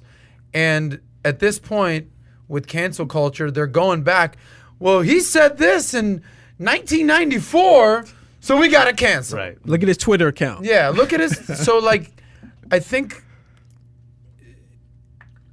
that everything is so out there these days that you just need to be careful what you say. And I think that's essentially what Jay-Z's saying. Is if you give it 18, I'm on the opposite side. I don't want to be careful. Yeah, with what I don't know about that, because let me tell you, you're arrested when you're like that. You're walking on eggshells when you're like that. Look, I get it. Like, listen, there is, like we talked about the other day, there is 98% of things we'll talk about openly. Then we got the 2% that we're probably not going to talk about on camera. I get it. We'll talk 2%. You know, it's going to be a different conversation. Everybody has that small percentage. Some is 1%, some is 2%, some is 10%. I'm closer to 1, but you're closer to maybe 2, 3. I think that's a fair assessment. Well, yes. I'm not running for governor. I'm not running for dog catcher. But I get that for you. Yes. But now you're living in a time that people are being told to be closer to 50%. So meaning just be fake on the camera. Just be fake. Don't tell what you think. Just be fake. But they want real relatability. They want but authentic. just be fake. Yes. Raw fakeness. But again, I think people still want the realness. I think what people want is for you to be able to stand against the heat and say, okay, listen, somebody said this about you. Let's see what you're going to say about it. Okay, cool. We respect you. You went and took the argument. You lost 7 of the 28 arguments. You won 21 of them. Fair. Cool. We're good to go. Let's move on to the next. And then they get over it, right? Cancel culture is also predicated based on how the individual handles the cancel culture when they're being canceled. It also has to do with that, because Jay-Z is probably right. It probably isn't going away in a very, very long time of people being canceled. But let me show you guys a video. I want to show you a video. Neither one of you guys have seen it. I haven't sent it to you. I only sent it to Kai. So we had what was the show that was canceled a year ago? What was the show called? Live PD. Say, hit your mic. Oh yeah. Live PD got canceled, right? Yeah. Remember Live PD when he got canceled? Right. Yeah, Deputy Mark or something like that, right? When he got canceled. Sheriff Mark Lamb. So when he got canceled, we brought him on. And I said, what do you think about defund police? And he said, defund police is a bunch of crap. What are you going to do when you call the cops and all this other stuff? And it's like, so people who are, were supportive of defund police send me emails saying, what are you talking about? All you think about is all cops are right and all this other stuff. I said, no, I actually have had bad experiences with cops and I've had good experiences with cops. But more of my experiences have been good than have been bad. I said, okay. Nazario, a couple weeks ago, we showed the video about Nazario who's sitting there saying, man, I got my hands out. I got my hand out. The second lieutenant who's got my hands out. My hands out. And then we brought his lawyer on, and we interviewed the lawyer and folks who are for protecting the police. They said, why would you bring somebody like that on? Why would you do something like that? The cops were right. He was wrong, all this. I said, listen, I see the story, and I want to cover the story. Whether I agree or not, I want to see the story to learn from it. Right. This is all leading to people acting in a certain way because the media is telling them all cops are bad. I want you to watch this video, what happens yesterday. Kai, if you can get the video ready, I want to get your reaction on this. It's gotten 3.3 million views in 15 hours. So watch what happens here. It's 2 minutes. Go ahead. You know why I'm being harassed today? Because I was going under the speed limit. I was going at 38. Yes, you are, ma'am. Good morning. And the speed limit is 40, and I was going 38. Can you raise the volume a little bit? You're correct. I pulled you over because With her phone. Yes, I started to record because you're a murderer. You can't be on your cell phone while you're driving. I wasn't on my phone. I was recording you because you scared me. You can't use your cell phone while you're recording. You. May I have your driver's license? It's at my apartment. What's your apartment? It's at my home. I'm just taking my son to his. Do you have your driver's license? I mistakenly left it at home. Do you have a picture of your driver's license? Yes, I do. May I have it? And can you call your supervisor, please? I already did. He's on his way. Good, because you're a murderer. Okay. Oh, that's what she keeps saying. And so you're giving me a cell phone ticket? Is that why you're harassing me? Not harassment. I am enforcing the law. I have a right to record the police when they're harassing me. By all means. But you can't do it while you're driving. I wasn't texting or none of that. Do you have And a you picture? scared me and made me think you were going to murder me. Okay. Wow. Why do you feel that way? Well, that's not just a feeling. You're a murderer. Okay. Can you zoom in on that for me, Sure. babe? Thank you. And I'm See how what she says at the end. Is she a white lady? Is she a I black can't lady? tell. Latina? I can't What- tell. Listen. You're a murderer. Damn. What's your last name? I can't see that there. Well, If here you stop, go, stop murderer. shaking. White lady. Zoom in on that for No, me, man. because you're scaring me. Oh, You're threatening to kill me and my son. Can you give me okay. help? Listen, I'll tell you what, you keep Listen, smiling Karen. on camera. You're trying to threaten to kill me. I I'm not didn't say that. smiling. You're the one who's Hold that still. I can't see that. Is this your car? Yes, it is. And you're trying to say I stole my own car because you're jealous? Yeah. Would I don't that think What so. the? Why? Wait for me right here, okay? You're jealous? Citation. All you need to do is your signature. He's only citing you for using your cell phone while you're driving. That's it. Here you go, man. Sign inside For, the red box right for there. him being a Mexican racist. What is that name? Gas. Sign the citation, man. Here you go, Mexican racist. You're always going to be a Mexican. You'll never be white. You know that, Oh right? my God. You'll never be white, which is what you really want to be. There you want go, to be dear. white. Have a good day. You want to be white so bad. Wow. Unbelievable. In front of her son. Unbelievable. Wow. How are you processing this? Oh, What you made have you no- show us this video? Let me put it to you this: who the hell wants to be a cop today? Yeah. Wow. Who the hell wants to be a cop? Like, you tell me. Wake up in the morning, you see I can't wait to be a cop. Who wants to be a cop today? He handled that so well. Every It was job comes with a certain pride that you want to do it, right? Okay, Right. why you want to be a firefighter? I got pride. Why you want to be a governor? Because I want to make an impact. Why you want to be, media? Because I want to go out there and entertain people. Why you want to go out there and do what you do and write a book? I want to impact. Why do you want to be a cop? I want to protect and serve. Right? Who the hell wants to be a cop today? What kid Well, is saying, true. I want to grow up and be a It's cop gonna today? be a For huge what? problem. It's going to be a very, very major problem. And in I've this seen that country. screenshot, but I haven't watched the video yet. So That's was unbelievable. wow. Is that even legal? Can you talk to a police officer like that? I don't mean, think you she should should be be able arrested to. and canceled. Both. I mean, that's unbelievable. I The- could not believe my she's ears. whether she was a cop that ran up on her, she's, and forget my language, she's just a piece of shit. She's the definition of a Karen, and you're trying to murder me. Like, relax, That was- lady. I mean, But and here's then the she question, went the whole though. Mexican white thing. Let I mean, me she's ask you just a a question. piece of shit. Let me ask you a question. So, who is to blame for that? Obviously, the sole responsibility goes on the individual. Fine. Yes. That's the 80% is her.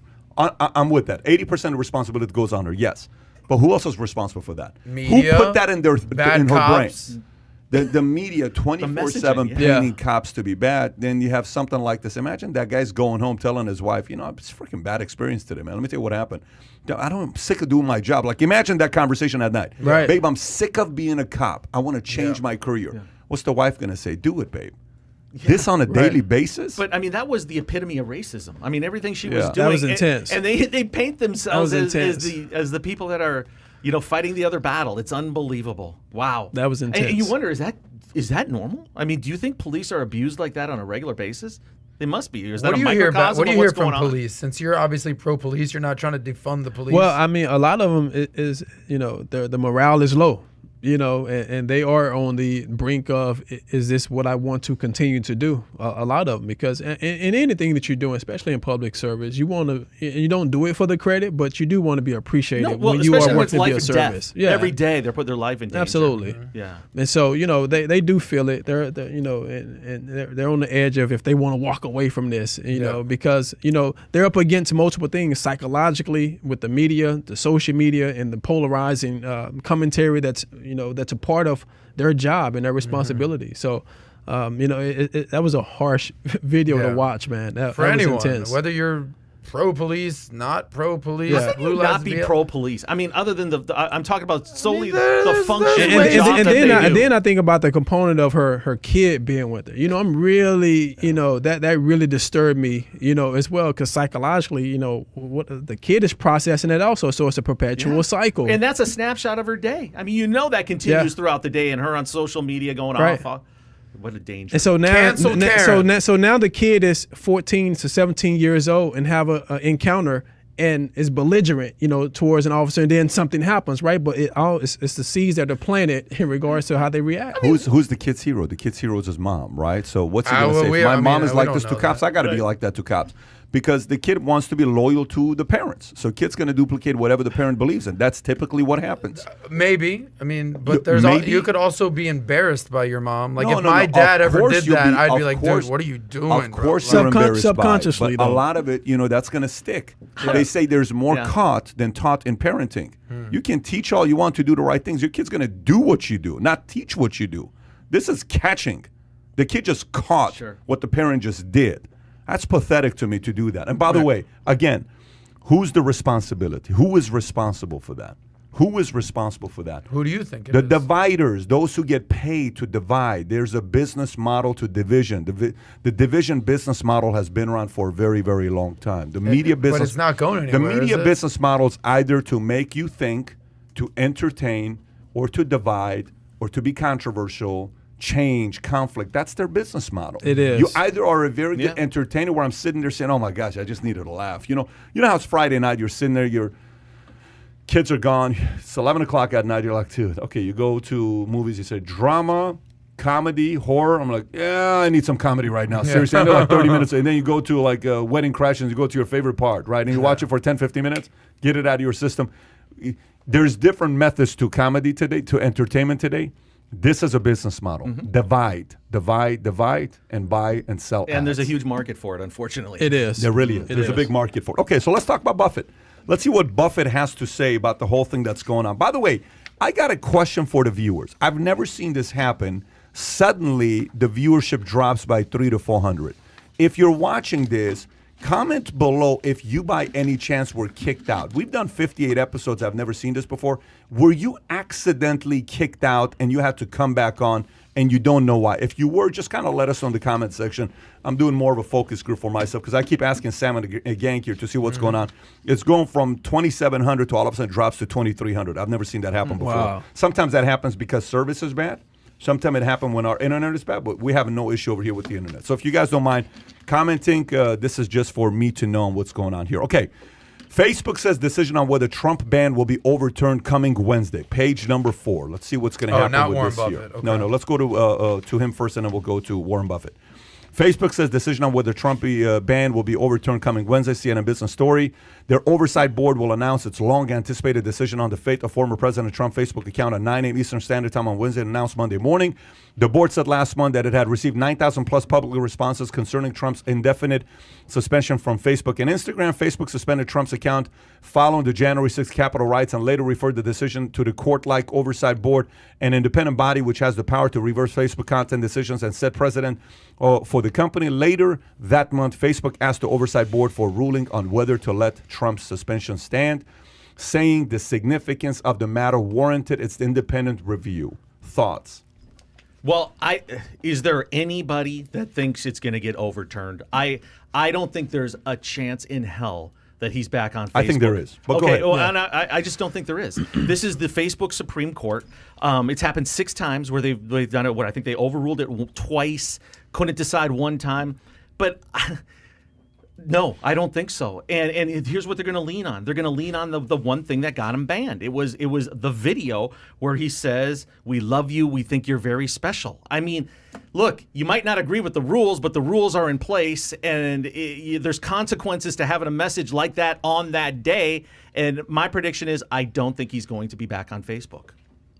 Okay, what do you think? I'm kind of 50-50 with it, but I also may look at it like they're looking at him as competition, because there is rumors going around that he's going to launch a social media platform or partner with someone as well too. So if this is going to be your social media, you don't want to give him your platform the opportunity to promote and bring followers over from that particular platform as well. So I'm kind of 50-50 in regards to if they will or won't do it. I know that they're getting a lot of pushback on it as well, but council culture, they don't care. Don't you think it's a little bit more difficult to just say you're going to start your own social media platform? Yeah, absolutely. Yeah, absolutely. So I don't see once that more, happening once more, that when quickly. you're at his level, it's not about him doing it. These things are already in the works. You partner with individuals who have already done the work, and then you put the money behind it and your influence, and tied out, you have it. So do you think they will or they won't? He said he's 50-50. Yeah, I'm 50-50 on if they will or if they won't. I think more than the Trump situation here is the power of big tech. Like the fact that the Facebook gods, the overlords, are like, well, should we or should we and not? allow the former president of the United States to be on our platform, I think is such a huge decision that it's ridiculous. And I'm, in case you haven't gotten the memo, not a Trump fan in the least. Right. But I think that you should at least allow the former president of the United States to have a place on your platform. Now, if you want to put like literally behind every message that he does, this message has been fact-checked and he's definitely a liar and, you know, he over-exaggerates and he's definitely divisive. You want to do all that, but to ban him from being on a platform is ridiculous. And don't forget, I think Trump's approval ratings were hovering in the low 40s. Facebook's and Mark Zuckerberg's are hovering in the 20s and 30s. Yeah, but they so just did record to be revenue, worse than Trump is, you know? is pretty bad. I just think their history, they're not. How much heat would they take from all the other social media companies if they allowed him back? It would put this pressure then on Twitter to allow him back. I strongly believe there's no chance. One thing I know for sure, we'll be covering this story on Thursday. Right. Yeah, I think there's a chance. I think there's a chance because I think this is. If you remember, Zuck took a couple positions where he said, "Look, we're a social media website, so we don't dictate what policies we put in, what policies we don't." And he made some decision that pissed off the left. I don't know if you remember. This was like 2 years ago, a year and a half ago, and they were not happy about the position he took. And he gets backlash from both sides all the time. You got to give credit to Zuck on the one end where both sides hate him. There's almost a little bit of credibility when both sides hate you at times rather than just one side hates you. Approval ratings are 20%. But the point is, the reason why both sides hate him is because sometimes he takes a stand that is not Republican and sometimes he takes a stand that's not Democratic. So I think there is a chance they may allow him back with certain restrictions where every post has to be approved type of situation, where they may come out and say the post has to be, we created a committee that all they do is watch Trump's post, and they say, here's what is posted, do we want to approve this, put it up? It may be something like that, but I do think there's a 10-20% chance. That's what I was going to ask you. You're an odds guy. You're going with 10-20%. But let me ask you this. I think there's a 20% Do you think chance Zuck's involved in the decision? 100%. Okay, because it's supposed to be this. No, 100%. Okay, here's the stats. Yeah, this secret okay, 6 times. Trifecta. 6 times it's been overturned, upheld them twice. One time they couldn't come up with a decision. The oversight board. So they have actually overturned it 6 times, the majority. Look, Trump's news is getting out. He's sending email to the media nowadays. He responds and puts some email, says Oscar needs to go back to this. You know, this needs to go back to this. So his message is being picked up. He's just sending emails. Not as much as. Of course, it's not at that. Yeah. Of course, it's not. But if I have to choose, you got Twitter, you got YouTube, you got Facebook, meaning Google, right? So YouTube. So you got Facebook, Google, Twitter. Who's most likely to let him back on? Not Twitter. Okay, so that's last. That's last. He's out. He ain't coming back. So who's most likely to let him back on? Facebook. YouTube. Yeah. I think it's probably going to be Facebook, YouTube, then Twitter. Hey, here's another thing to consider. Do you think there's a possibility he's enjoying his life with a little less stress? No. You don't think so? I think he's such a sore loser that he's 0% happy about what's going on right now. I believe he's festering and he's ready to come back and just do it just to annoy a lot of people at the end of the day. He's also 72. Maybe he's tired. 70. He's not. Trump 72. don't get tired. He's 74. 74 years He's got old. the body like an 84-year-old and the mind of a 4-year-old. He's going to be back, baby. I don't know, man. It's a comfortable lifestyle up there in Palm Beach. What is it about Trump that you enjoy? That you like? So that's a great question. I've never known not to like Trump. You know, I come from an environment, from an urban environment where we've always admired Trump. You know, from a celebrity standpoint, from the gold buildings, from the rap videos, from the movie appearances. It was never political. It was pop culture. It was only to political. But that took a very people told me U-turn since 2015. They told me not to like him just because. And then there are certain things that I understand about human beings. I understand that I don't have to agree with everything 100%. Yeah. I like strength. I like individuals that say what they say and they're unorthodox and they're untraditional, which is why I talk about the electrician. That's unapologetically different, right? And I think he represented that for the time and moment in regards to what our country needed, and it was simplicity just based upon that. So were there things that you were like, look, I appreciate him, I respect him, but that I can't do. What were those? Some tweets and sometimes just having that certain stance on answering questions straightforward in regards to white supremacy and things of that nature. Like, you could just go ahead and do it, even though you've answered it. And that was the biggest thing. He had to say, you got to answer the same questions over and over. I know that it can get redundant. I get it all the time. And I just I just answered that like literally 2 seconds ago. Just But what about like the Confederate flags? He was kind of not siding with taking it down. Obviously, you probably have strong opinions on that. Right. Well, honestly, I wasn't really educated in regards to what that truly meant at that particular time, in regards to why people felt for it or even felt against it, but also just the foundation of choice. Like, if that's what you're for, that's what you're for. I don't have to agree with it. And so I never took a hard stance when it came to that, because it doesn't bother me. It, like, my life continues to be what my life is. How does that not bother you, Adam bro? likes to be emotional. It's part of his. Well, I'm just no saying, like- one is bringing it up to me. Like, it's Okay. not in there's not anyone in my yard, making me acknowledge Fair it or enough. anything of that nature. So I just don't own every issue and every activism type of thing people want me to be a part I of. told you, Pat, I'm working on my emotions. I get it. You're getting much better. by the way. You're getting I'm much trying to better. hold it in. So, okay, we'll see. Wednesday, tomorrow, we get the news. Yes. Folks, So- if you're watching, what do you think? Likelihood. Let's do a survey here. I'd love to hear Uh-oh. likelihood. If you say there's no way in the world they're going to prove him, smash the thumbs up button. If you say they're going to prove him, he's going to be back on Facebook, put the thumbs down. Let's see what's going to happen here. I'm actually curious to know what's going to happen with this. Yes. We got 752 to 8. How do you see the Let's numbers? see. I'll tell you here in a minute when I see the ratios. Okay, let's go to Buffett. Buffett. Page 5. Oh, man, they said a lot of different things here. Okay, so lot of stuff. Lots of stuff. Yes, so Buffett. Let's go to the story. Warren Buffett says bad leaders pose biggest risk to companies, a Wall Street Journal story. Poor management is a top threat facing companies, according to Warren Buffett. The chief executive of conglomerate Berkshire Hathaway said choosing the wrong people to lead an organization is the number one risk for businesses. In his 5 decades running Berkshire, Buffett said he has seen a number of companies fail, from textile mills to department stores, and he suggested that a consistent element could be found in those failures beyond changing consumer behavior or shifting market forces. You get a guy or a woman in charge of it. They're personable. The directors like them. They don't know what they're doing, but they know how to put on an appearance. That's the biggest single danger, Buffett said. Very interesting. Very interesting. What do you think about that, Major? Well, for me, it's a little dated. I feel like it is dated. I feel that there are individuals that are way more talented and skilled, even from the appearance perspective, because, as I said earlier, even from a political standpoint, it does matter that you have experience in politics, but it doesn't matter if you're not willing to be open to the evolution of how to lead, people, or galvanize, or even win a particular election. So when it comes to what he's specifying, that's more of a niche perspective, which has drastically changed in a lot of different industries. And, I get it. I respect his mind. I respect the temperament of what he's saying, but I think it's stemming from a little resentment. These social media app companies have they're being very what's the word for it?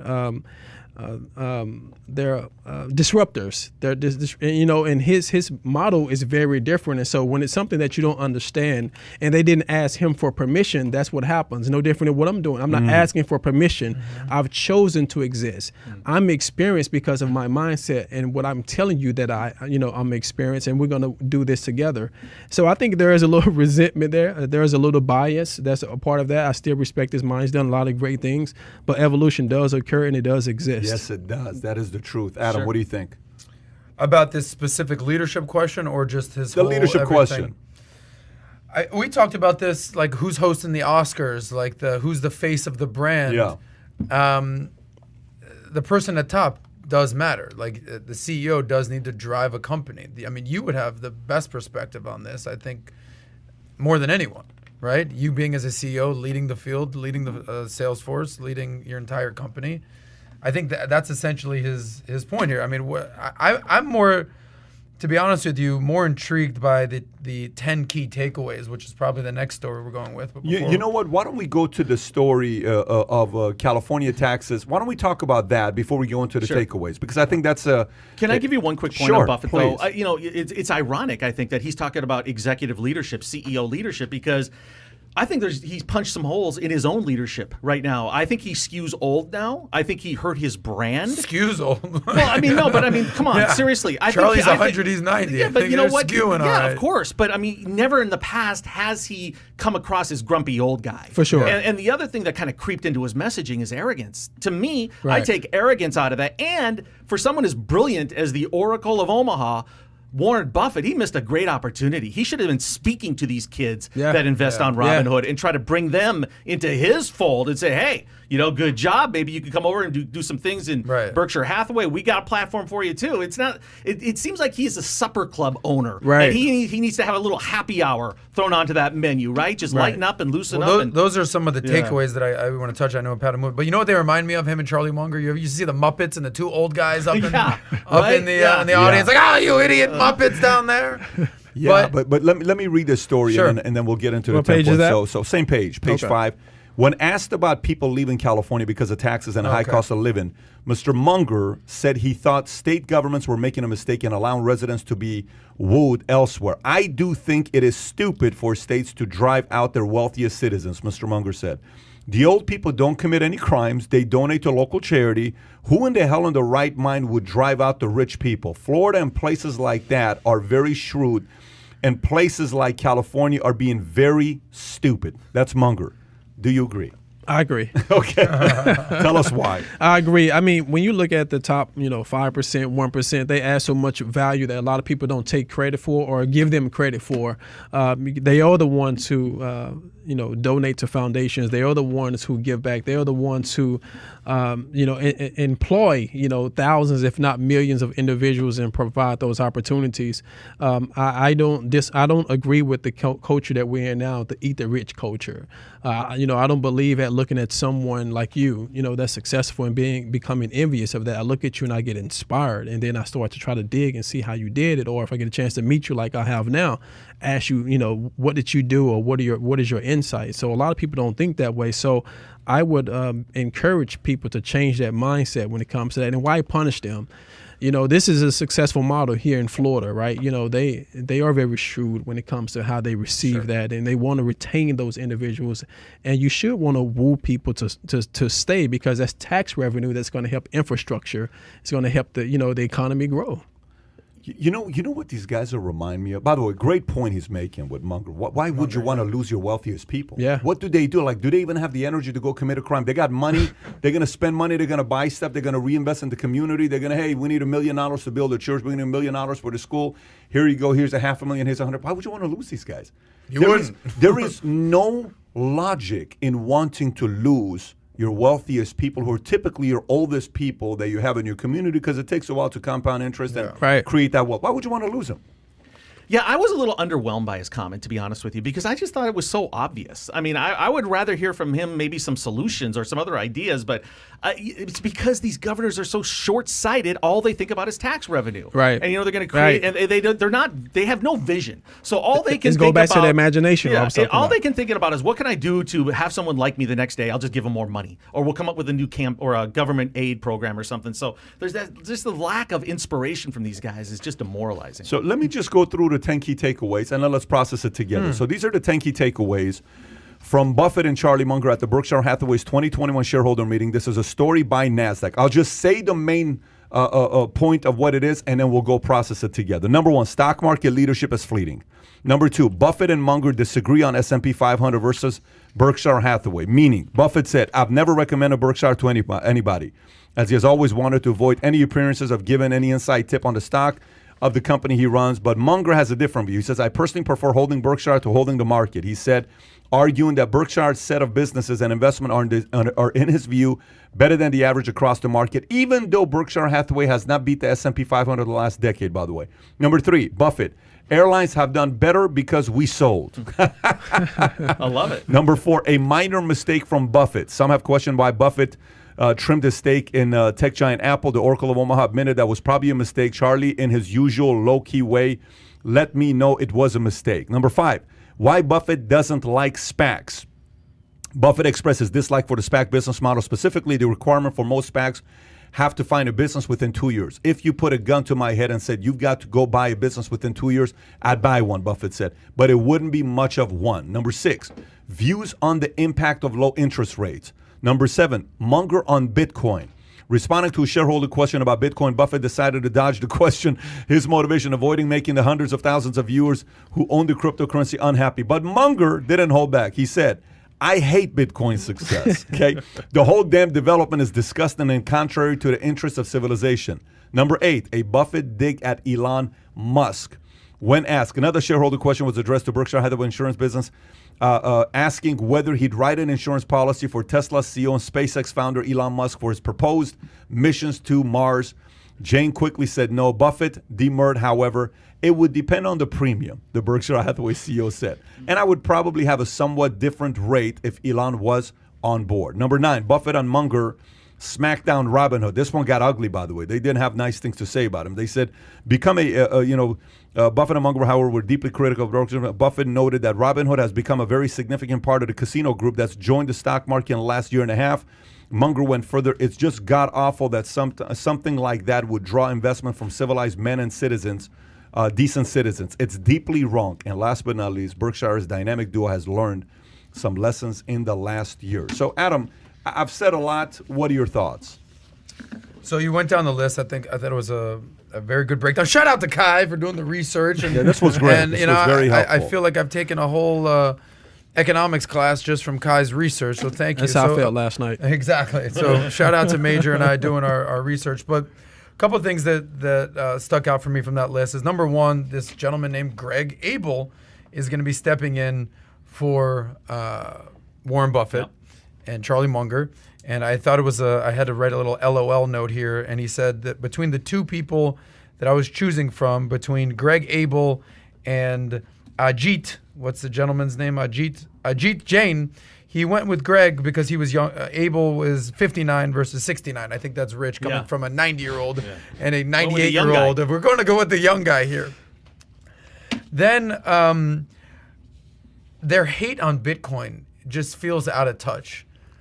And they probably do have some valid points. Don't get me wrong. If you've made a 60-year career of investing in companies with, PE ratios and earnings and leaders and everything that a real company possesses, and now you just have these, digital wallet assets, decentralized cryptocurrency, I feel like they have this opportunity to go, you talked about legacy. What do I want my kids to be known as? What do you want these young investors to remember you as? Is these sour old dudes that hated on you, or the greatest investor of all time that kind of gave you some wisdom in their final days? And business-wise, it is final days. He's stepping down. But last but not least, I think this is something interesting regarding the smackdown on Robinhood. For someone who's such an advocate for investing and get out there and compound interest and buy the S&P, Robinhood, with their flaws and gamifying investing, I can understand why you would maybe have some issues with it, but they're allowing retail investors to get into the market, and that's something that I'm all about, is save that money so you can start investing. And if you're getting stimulus checks, if you're sitting at home and you're saving money because you haven't been able to travel or spend it at the club and you're 20, 30-something years old and you're able to start investing it, yeah, you might lose a little bit, but you're going to definitely win because you're going to learn a lesson, especially if you buy a company like a GameStop or an AMC or the meme stocks or whatever. You're going to learn something. So I think he seems a little out of touch. Kai, you're trying to say something. Go ahead. Yeah, no, I think it's interesting how I'd say almost it sounds like you guys are surprised in a sense the way they're saying it is, but if you look at it, that's the way they've invested all their careers. They're value investors. They're looking for things they can understand. How much was Warren Buffett criticized in the dot-com boom when he didn't invest? But he said, I don't understand it. I don't feel safe to invest it, so I'm not going to try to gamble. He's always the safe bet, right? And especially with Charlie Munger coming in, then it was like, all right, we're gonna invest in something that is works, that's proven, and that can run itself. He said, if with Coca-Cola, if the CEO was a ham sandwich, it would still make money, right? That's their whole philosophy. That's their whole way. Bitcoin and cryptocurrency, as far as we know, it's still all just speculation. It's just we can't. There's no forms or kind of earnings that say, oh, this is going to project it to earn here and here. In many ways, you can put calculations and say, but you can also put calculations to say otherwise. So the fact that they're against this isn't surprising in many ways. Obviously, they're getting older, and you can kind of argue that as well. But they've always been the hare versus the tortoise, and they've always been slow and steady wins the race. And Like with Robinhood, you're not betting necessarily on the market. You're picking a stock, and you're getting confetti for buying. You're getting confetti for selling. So in many ways, it's going against everything that they're against, which they're not for, because they've always been the slow and steady wins the race. Tom. Good stuff, Kai. I think you guys handled it. Most of the key issues here. I'm convinced that they invested in a tequila company, or they were both a little buzzed when they were talking, because that was just so against the grain for them being this outspoken, talking this much trash. I don't know if it was a great look for them, because I admit I screwed up on Apple. I mean, that's kind of a big error. That's what sticks with me. You got 10 points. I screwed up on Apple. I don't like Bitcoin. I got something with Elon Musk, and Robinhood sucks. I mean, that's really what I got from this. Let me ask you, how competitive do you think Munger and Buffett are? Competitive. How competitive do you think they are? I think Warren is extremely I competitive. think so as well. I don't know anything about low-key, Munger. very competitive. Like ultra super psycho competitive? Yeah, I think Buffett is. Has to be If where you're he's still at. 90 years old and you're going ham, He still has the mama mentality. Yeah. Okay. Trust me. Mamba mentality. All right. I think he's got that killer mindset, right? Okay, so here's how I see this.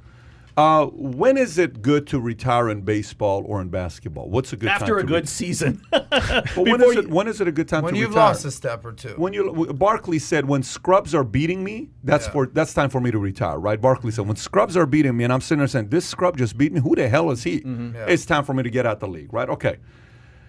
I don't know. Obviously, investments is a different world, because you can invest a lot longer. Like, meaning your tenure to want to invest, maybe your tenure to play basketball is what? Say 10 to 20 years. Okay, you're Kobe, 20 years.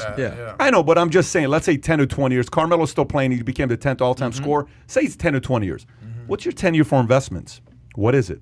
50 years? 40 years? There's got to still be a tenure. What is the number? So do I think maybe 10 years ago they should have retired? Maybe 10 years ago they should have replaced themselves. Maybe 15 years ago they should have replaced themselves. I don't know.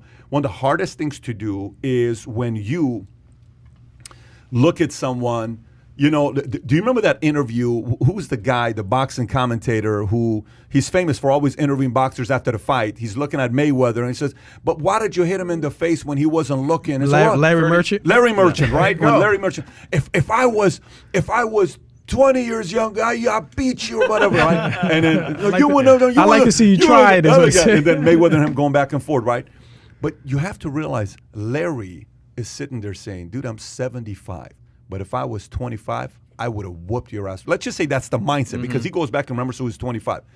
Think about Buffett sitting there saying, who the hell are you guys? Man, I've been going at this for freaking 80 years since I was 10 years old investing. And who are you schmucks when I went into those meetings to want to learn about being an investment banker? Yeah. But there's a flaw in that. There's a weakness in that. It's almost like this, okay?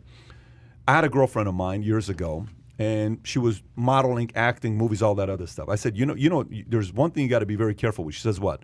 I said, if the only way you get attention is your looks, when it goes away, you're psychologically going to have a meltdown when it goes away. Damn. Because it's eventually going to go away for everybody. Yeah. You're going to look like this forever, just so you know that. There's gravity. Things work against you as you age. It's just not going to be in your favor long term.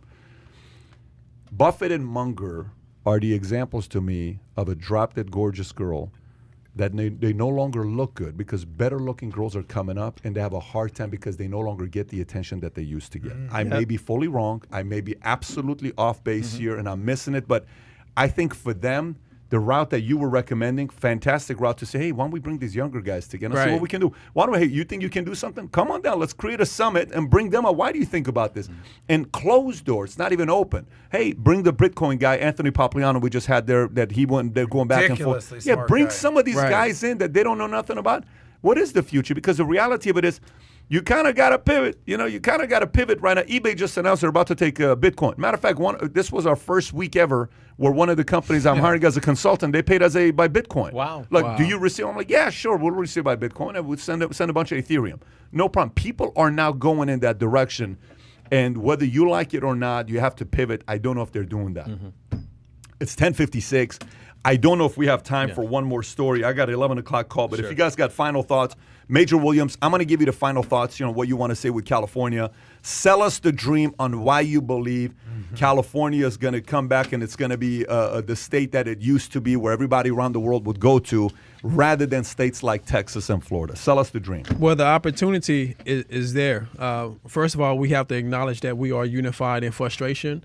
And it is one of those things, kind of like the statement that you said, try me, and that's something that I'm really going to hang my hat on in regards to, if you are on the fence, but you should understand that California has great comeback ability because of what we represent. And it is going to take a different brand of leadership that understands the issues and knows how to actually get those issues solved, and be realistic about how we can do those things collectively together. I do believe that as the next governor of California, we can get things done beyond just the government perspective. Being the next governor of California, that's going to be global news, not just statewide news. And that in itself allows me to open up other doors and get people excited about the change of culture of leadership. And so that's something that I think that other people are really excited about as well, the exclusivity and being a part of what we can do together. So this is not my campaign. In California, I tell everyone this is our campaign, and I think that's the pretense of it. You got a great message. You got a lot of momentum. Best of luck. If there's any way I can help you in California, Absolutely. I know a lot of people would love to hear what you're talking about, and that's just what you got to do. You just got to stay out there. Yes, have sir. people here, because it's going to be impossible not to like you. Hey, can I just address the elephant in the room real quickly? Next time that you guys get together on the wardrobe and you look like very well-dressed CIA agents or Secret Service that stepped off the cover of GQ, He's the CIA. I won't raid the wardrobe closet of Get Shorty, okay? And I'll just come up with you my look own like you jacket. flew here from Louisville. You look like you flew here from Louisville after Kentucky leaving the Derby over Derby. here. That's what you look That's like. exactly That's what a I good look look like, by for the you. way. What are you that talking choice. I do about? have a pink fedora. I should I have brought it. guarantee you everybody's looking at you Yeah. more than us. For sure. And you also said, you know what? I'm already feeling a little derby. Let me throw a little pink handkerchief in there. There we go. So good you look. made that decision, baby. Well, my final piece is shout out to Major Williams. Respect, man. Thank you for coming through. I think, Thanks for having me. you answered the tough questions. You answered the easy questions, but clearly you handle yourself well. And last shout out, I think, definitely goes to the Godfather of Soul, James Brown, for Try Me. Try me. And Papa's got a brand new bag, and it's Major Williams. So there it is. I put his link again at the bottom in the chat box. Go give the man a follow and DM him and let him know what you took away from today's podcast. If you enjoyed it, subscribe as well. With that being said, we are doing it again this Thursday. I think this Thursday Yes, sir. is Danielle DeMartino booth. I believe Ooh. Danielle is coming to town this Thursday, so we'll see you then. Take care, everybody. Bye-bye, bye-bye, bye-bye.